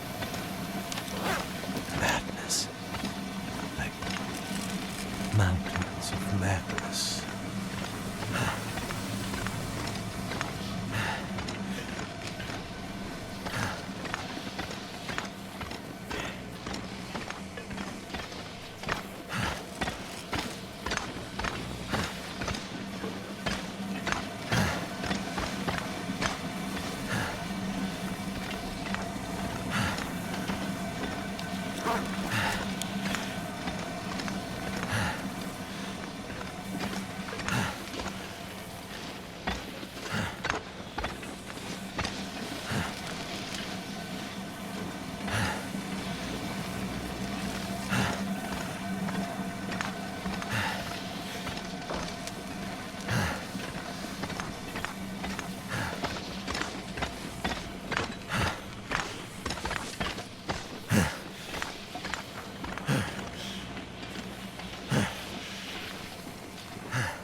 Hope nobody needs this anymore.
That's the last of them.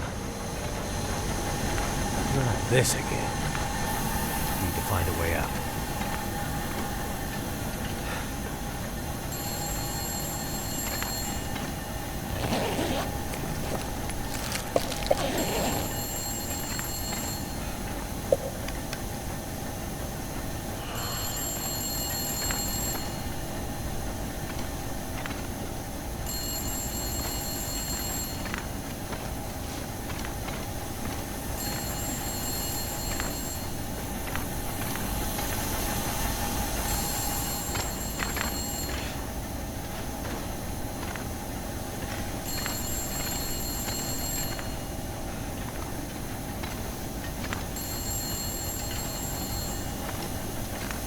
There's gotta be another way out of here.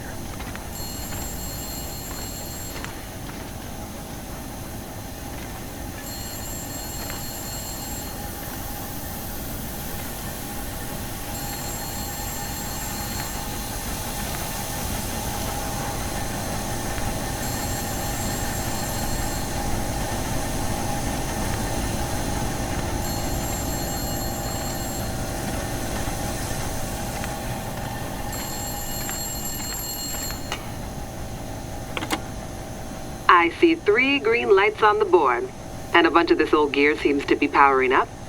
Good news. How's it looking out there? I think I've seen the worst of it. The pressure in the system seems to have dissipated, so that's one less thing to worry about. Great news. How we're at with preparations coming? She's in heaven. Haven't been able to get a word in edgewise since the power came back online. She's been running from system to system, and I am just trying to stay out of her way. All right. Let's hope her plan works. Tell that man to stop fooling around and get back here on the double. I gotta go. If the big Aurora appears before we're ready... I remember. Life's work down the tube. Exactly. Be careful out there, Mackenzie. And get back to us soon. I'm on my way.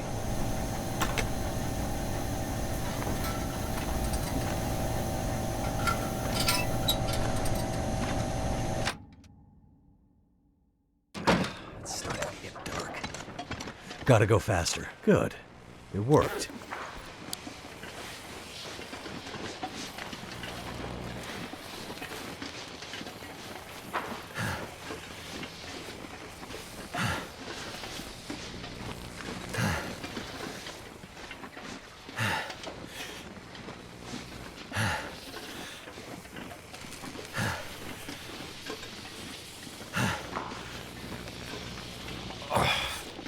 My head.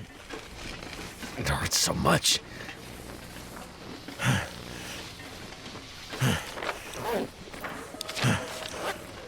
The air tastes funny, like metal in my mouth.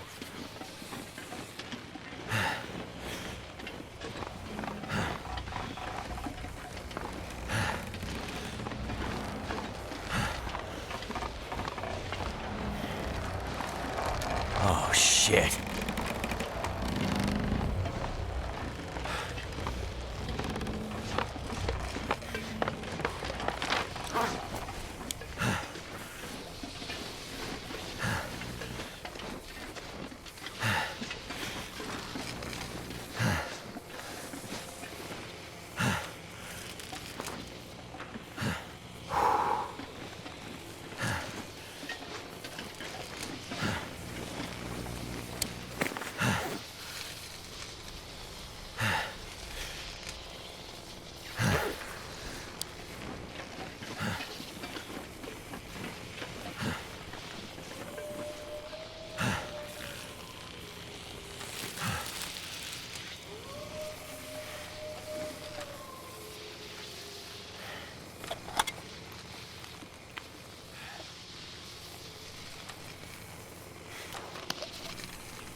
hell was that?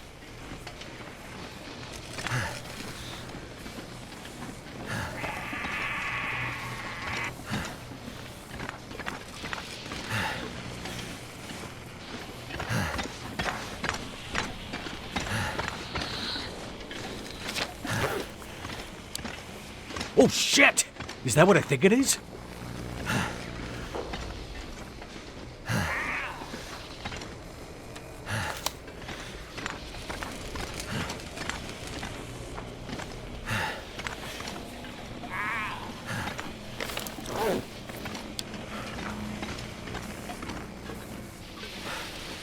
Cougar.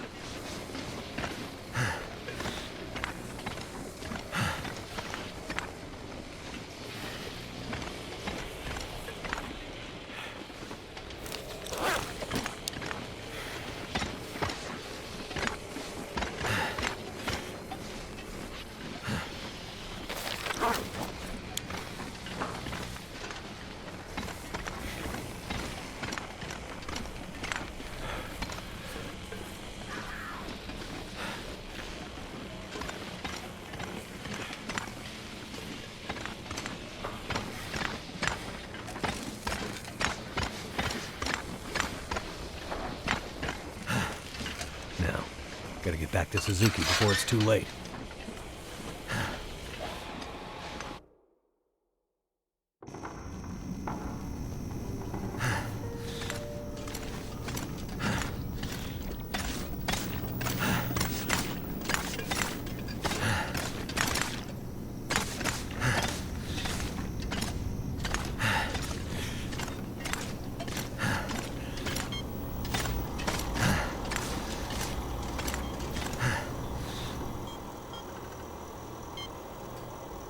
You did it, Mackenzie!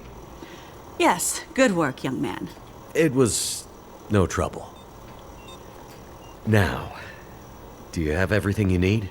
I think so. I still have a job for you. Right. Please, accompany Jace up to... I can handle that alone, Dr. Atwood. He's already done enough. Accompany Jace to... With tonight's Aurora, we have a chance to pull the data now that the systems are nearly back online. But I'm not sure Jace can handle the next part alone. I don't need any help. We need to get the data from the buffers back into the mainframe and then to the scope's relays for processing. But for that to work, we need the benefit of the program. The program? Just a little something I put together during my graduate thesis. It's a brilliant bit of coding, and without it, we'd be dead in the water. Okay. So, what can I do? The next parts are all about perfect timing, and we each have a part to play. I'm sure I can handle the telescope. Nonsense. This is too important to let pride get in the way. Once more? For good luck? Let's not make this a habit, okay? Works for me. You two had better get moving.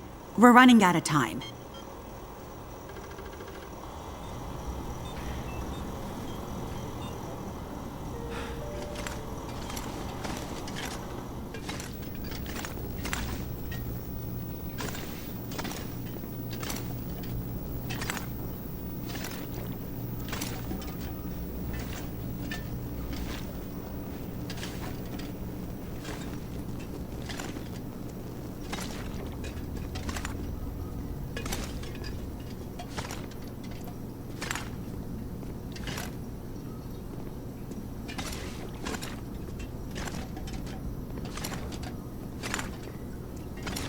Could they have built a more confusing space?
Feels like the whole facility is slowly waking up.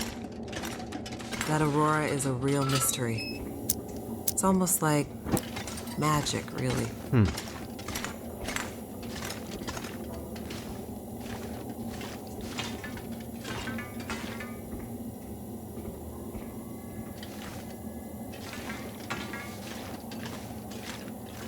Imagine the logistics involved in building this facility.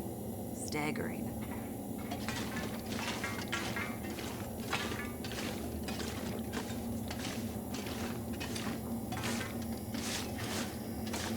People who built this had no idea how important it would be someday.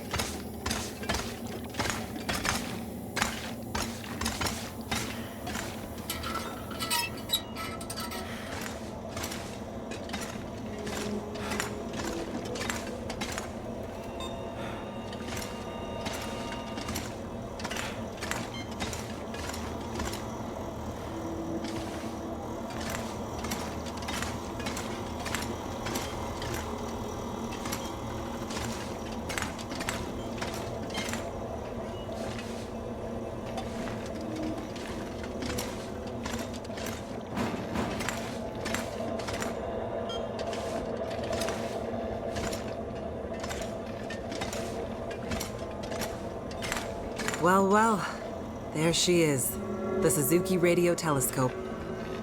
Isn't she beautiful? Lit up by the aurora, no less. I've never seen it so bright. It's massive. Let's hope we're not too late.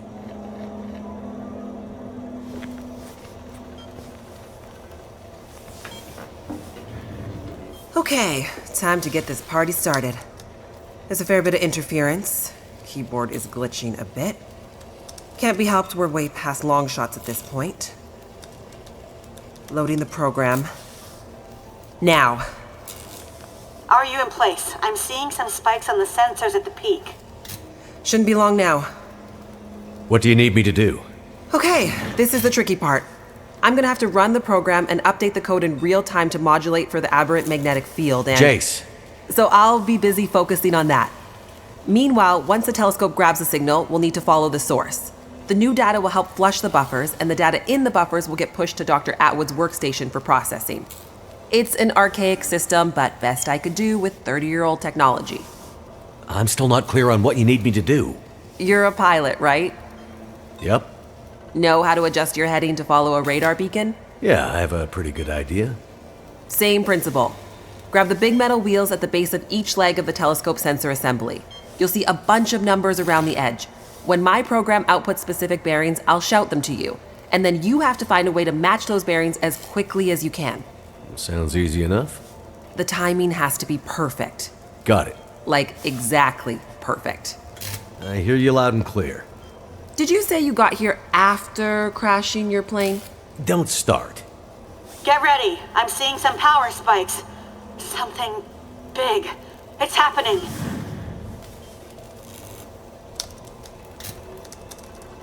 Get ready, Mackenzie.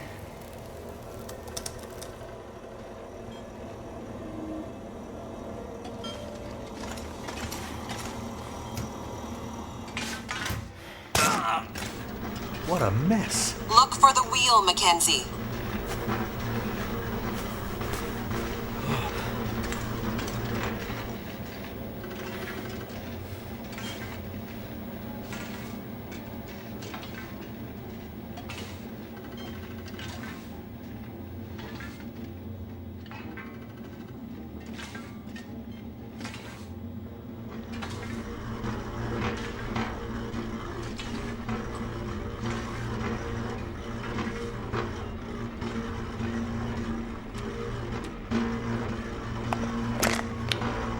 Damn it.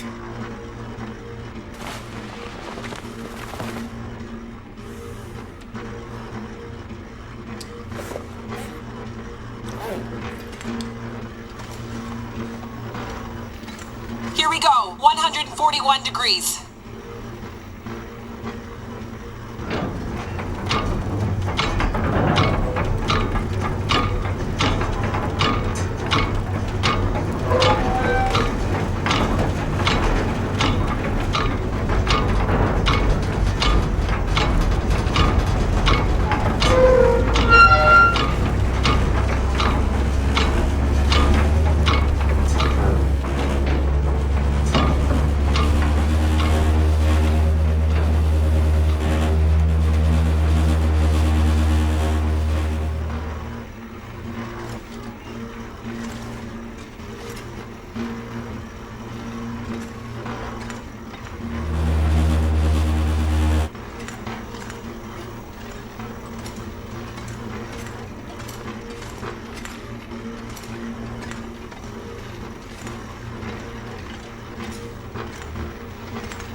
can, Mackenzie. How am I supposed to find anything down here? There's gotta be a way through here.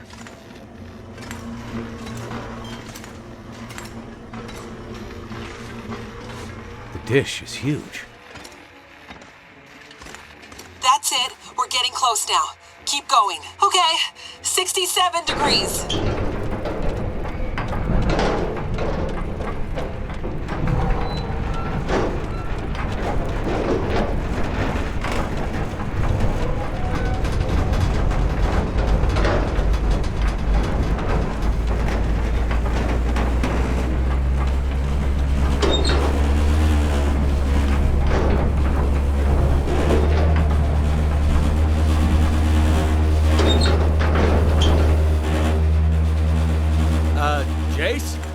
Everything okay over there? Don't worry. Keep going. Last bearing incoming. Come on, you sweet, sweet program. Don't let me down.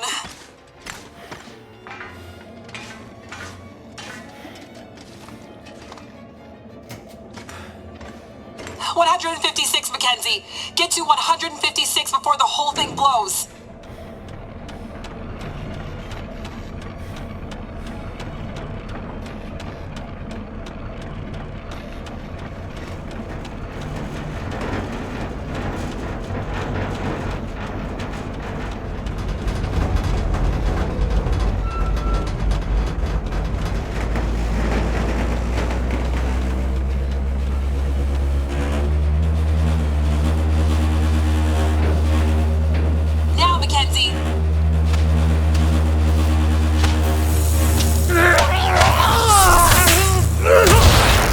Mackenzie!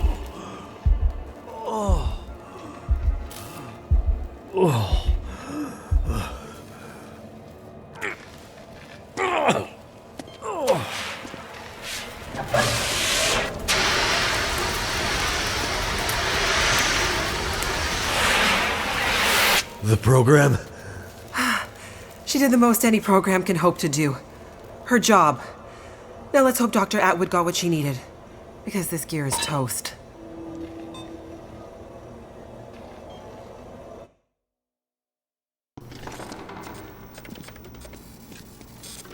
It's coming now.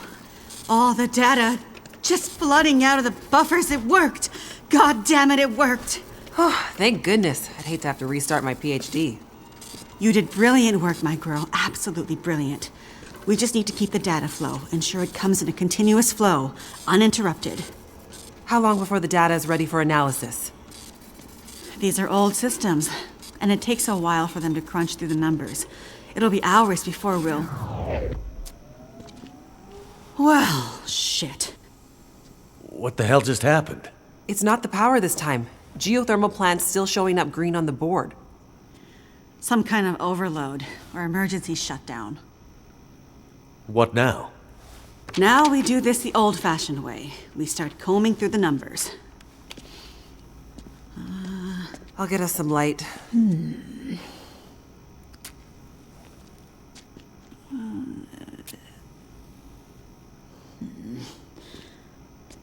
Do you see anything that would indicate the level of K-index we might expect to... Shush, girl. Let me read. Huh. Do you want me to grab a printout and What could it be? A G10. Is there something I can do to... Aha! Here it is. Here it is. Yeah, there it is. What do you see? It can't be. That silly old British bastard was right. He just never knew how right he was. Why did it have to happen in our time? British bastard? Please explain. For you to fully understand would take more time than we have. I'd have to go back more than 150 years. I like a good story. I think we deserve some answers. Very well. In 1865, a British scientist and naval officer was tasked with supporting the research of a scientific team, seeking to create a kind of communication that could travel over the air. The Admiralty felt that dependence on the telegraph was holding them back. This Navy man, was inspired by stories he'd heard about the Carrington event 6 years prior. At the time, the largest geomagnetic event ever recorded. He had heard that the abundance of static electricity in the air had powered telegraph lines, even after the operators had unplugged them. Fires broke out due to this geomagnetically induced current. It got him thinking. This scientist's research led him all over the world, and he began to piece together a picture of the Earth's geomagnetic profile, and something about the operation of the sun and its effects on the Earth's magnetic field. Remember, this was 150 years ago, and well before they had the equipment to prove any of this. But a theory began to take shape in his mind that suggested the sun went through cycles of geomagnetic activity, waxing and waning, but sometimes spiking inexplicably in dramatic ways. The historical record held evidence of many of these events, but in pre-industrial times, the impacts were more subtle. Even in the mid-1800s, there wasn't enough power infrastructure to really feel the impact of these spikes, so it wasn't of grave concern. But the growing dependence on telegraphy suggested this shouldn't be ignored. And this scientist predicted that if the level of electrification continued to grow exponentially, as was predicted, this would create a serious vulnerability that could be exploited by their enemies at great cost to industry and society at large. He was given a secret commission from the Royal Geographical Society to prove his theories and to come up with a strategy that would ensure the British were in the strongest position to exploit any such geomagnetic disaster. After another decade of research, this scientist began to suspect that this geomagnetic current that existed all around them could impact many other things, and more deeply. He began to study migration patterns of animals and gathered evidence of whale strandings, bird die-offs, and other unexplained mysteries relating to animals' innate abilities to navigate vast distances with great precision without the benefit of modern tools or equipment. Eventually, he knew he had to travel north to the Arctic to really test his theories. And in December of 1865, he took a ship and a crew of Navy scientists and mariners in a specially commissioned research vessel, a modified bomb mortar ship, fashioned after the Terror and Erebus from the ill-fated Franklin expedition. His ship was named the HMS In Tenebris, and he took it and a crew far above the Arctic Circle, along with an array of unique recording equipments he had crafted himself, with the hope of collecting data to support his theories. This scientist and Navy man was Captain Edmund Wintermute. The word in Mackenzie's secret message. It was a person's name. Wintermute's mission was to collect data near the Arctic Circle, and he and his crew were also tasked with the goal of resupplying a small Navy research outpost that had been set up as part of Wintermute's program the year before. Some of the crew on Wintermute's ship was designated as relief for the outpost crew, and Wintermute was meant to bring the replaced men home to their families. A few days away from the Arctic Circle and 2 days from their destination, Wintermute recorded increasingly active aurora and other geomagnetic activity around the ship, including St. Elmo's fire. But he also noticed something else. As evidenced by their journals, many of the crew were having trouble sleeping, with some experiencing full-blown insomnia that worsened as they traveled further north. Some were also beginning to forget things, their journal entries occasionally slipping into childlike language or outright gibberish. 2 days out from their destination, the night watch rang the ship's bell to announce a man had gone overboard. The man, an experienced mariner, had been observed to simply walk off the deck of the ship. By all rights, a calm and dependable sailor. This event shook the crew's morale. Wintermute did his best to keep them focused, but he was still inexperienced as a ship's captain, always more the scientist than sailor or Navy man, and he could tell the men were increasingly becoming anxious, even distrustful. Walked off the ship and straight into the water. Exactly, but things got even stranger after that. When they arrived at their destination, a small island surrounded by sea ice, they found the Navy observation camp that Wintermute had set up the year before completely abandoned. The shelters were mostly destroyed, the relentless Arctic winds having shredded their canvas. The sled dogs were killed, some seeming to have been eaten. Many of the men were found dead, their bodies frozen in their beds, some showing signs of having been attacked or murdered. Yikes. Keep in mind, the Franklin expedition was still fresh in the public imagination during this time, including all the rumors of cannibalism. Wintermute could tell some of his men were nearing their breaking point, so he sent them back to the ship and took only a small group of trusted officers with him to search the rest of the small island. On the far northern side, in an icy bay, they found the remainder of the outpost crew, their bodies frozen solid in the ice. Some appear to have walked in and simply frozen in place. Jesus. And I thought we had it bad. Not wanting to completely abandon his research, but also recognizing the fragility of his situation, Wintermute kept a small group of trusted and hardy men with him. He offloaded sufficient provisions and equipment for them to survive up to 6 months, and sent the crew and the Intenebris back to London, with the request that they send a rescue ship to pick them up. That's dedication. But what does it have to do with our data? I'm getting there.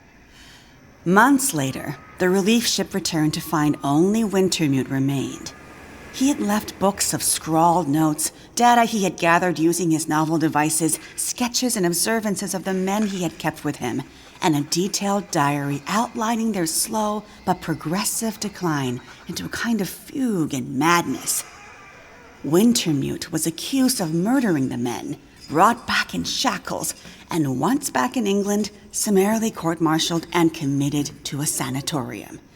His equipment, journals, and the data therein were hidden by the Admiralty, and the Royal Geographical Society renounced Wintermute's membership and denounced his research, claiming he had gone rogue. His work disappeared for over a century, until I dug it up. Why haven't we ever heard this story before? Exactly the question you should be asking. I had encountered odd and inexplicable references to his research, but always leading to dead ends.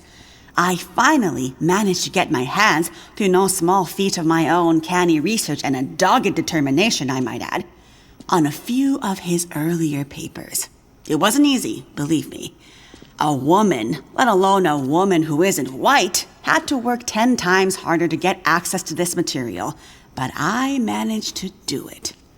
I spent the next 20 years piecing it together, tracing the fingerprints of Wintermute's theory, collecting his data, analyzing, and then adding to his research with research of my own using increasingly modern equipment.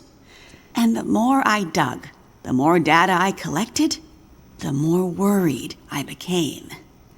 Because not only had Wintermute's original fear come to pass, that the world had become dependent on the electrical grid, a technology that would easily be taken offline should any Carrington-level geomagnetic event occur, but even worse, that the Carrington event of 1859 was like a tiny spark compared to the massive, overwhelming storm that might come in the future.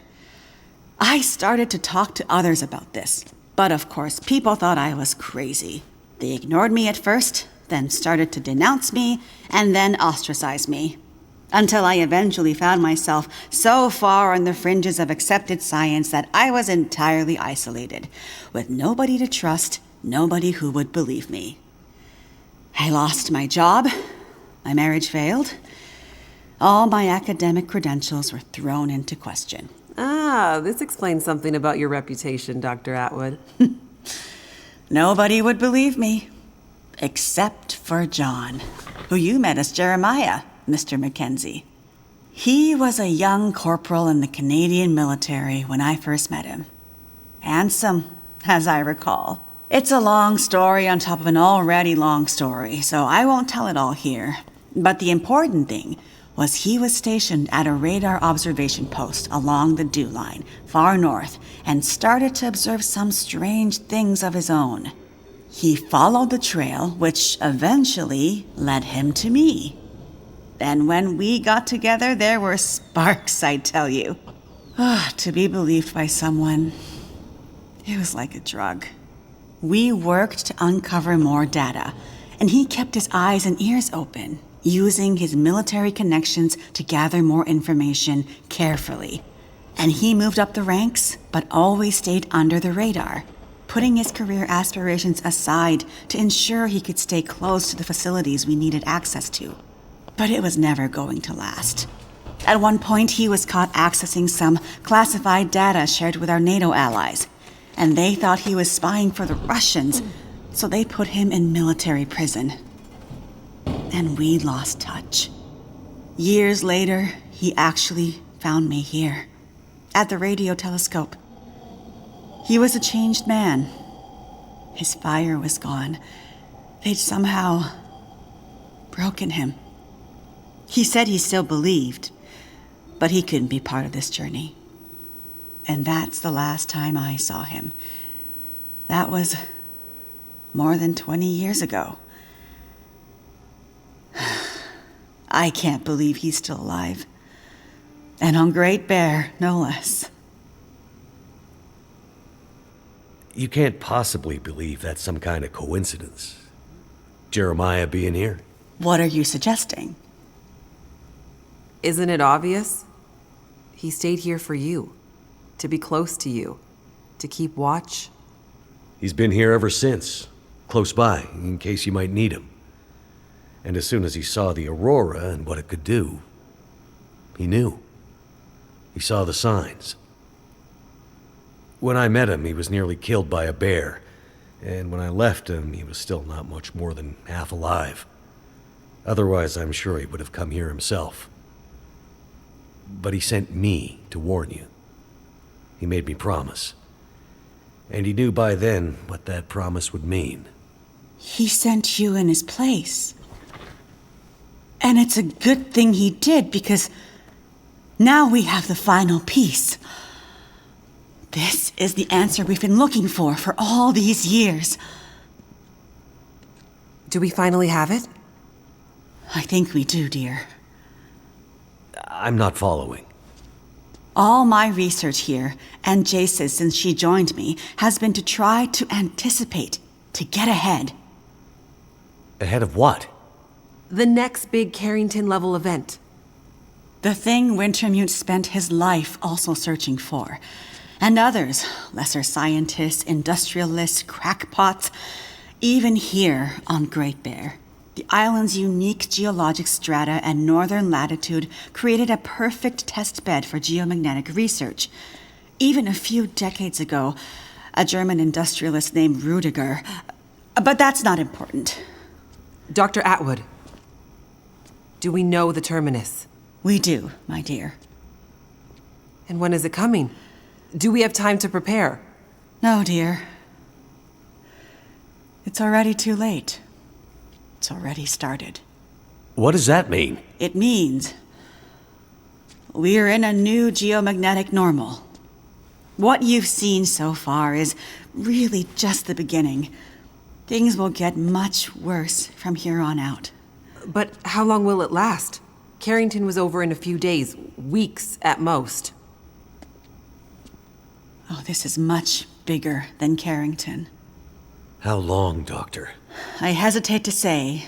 With the data I have, I can only offer a vague range. 40 to 400. Hours? Days? Years.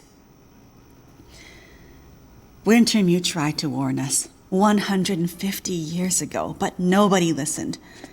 And now we're at the very beginning of a geomagnetic storm.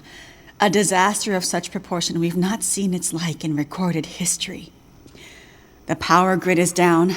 Everything humanity has built over the last 100 years or more, based on technology, electronics, everything based on the integrated circuit, electricity, it's gone.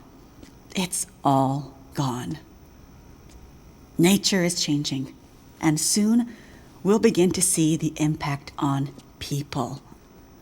We won't emerge unscathed. And this period of darkness will last from 40 to 400 years.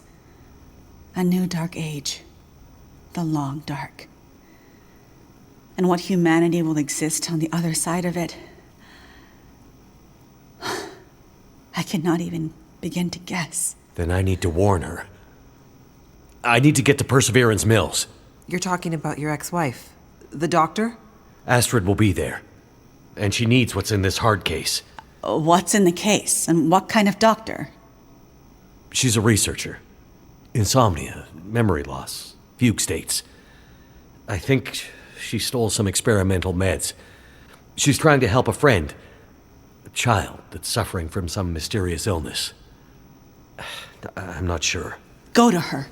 Regardless of what's in the case, you can bring her here. Her and anyone else you care about. We have to think about the survival of the species now. But what can we possibly do here? Oh, Jace, my silly girl. Have you forgotten what this facility is built on? I just know it's some government thing. Before it was repurposed for use with the radio telescope, this was an observation post for monitoring satellite communications. Mostly American, Russian, some Chinese, Cold War stuff. But why here? Who would think we'd be spying from here? Exactly. A few floors below us are the magnetically shielded dorms and storerooms designed for the folks who used to live and work here, back in the Cold War. The whole place is basically a big bunker. Right. And the team that built the geothermal plant left various supplies behind. Exactly. There's probably enough dry rations and assorted supplies there to feed dozens of people for a couple of years. Survival of the species, huh? I'm afraid so. Then I better get to it.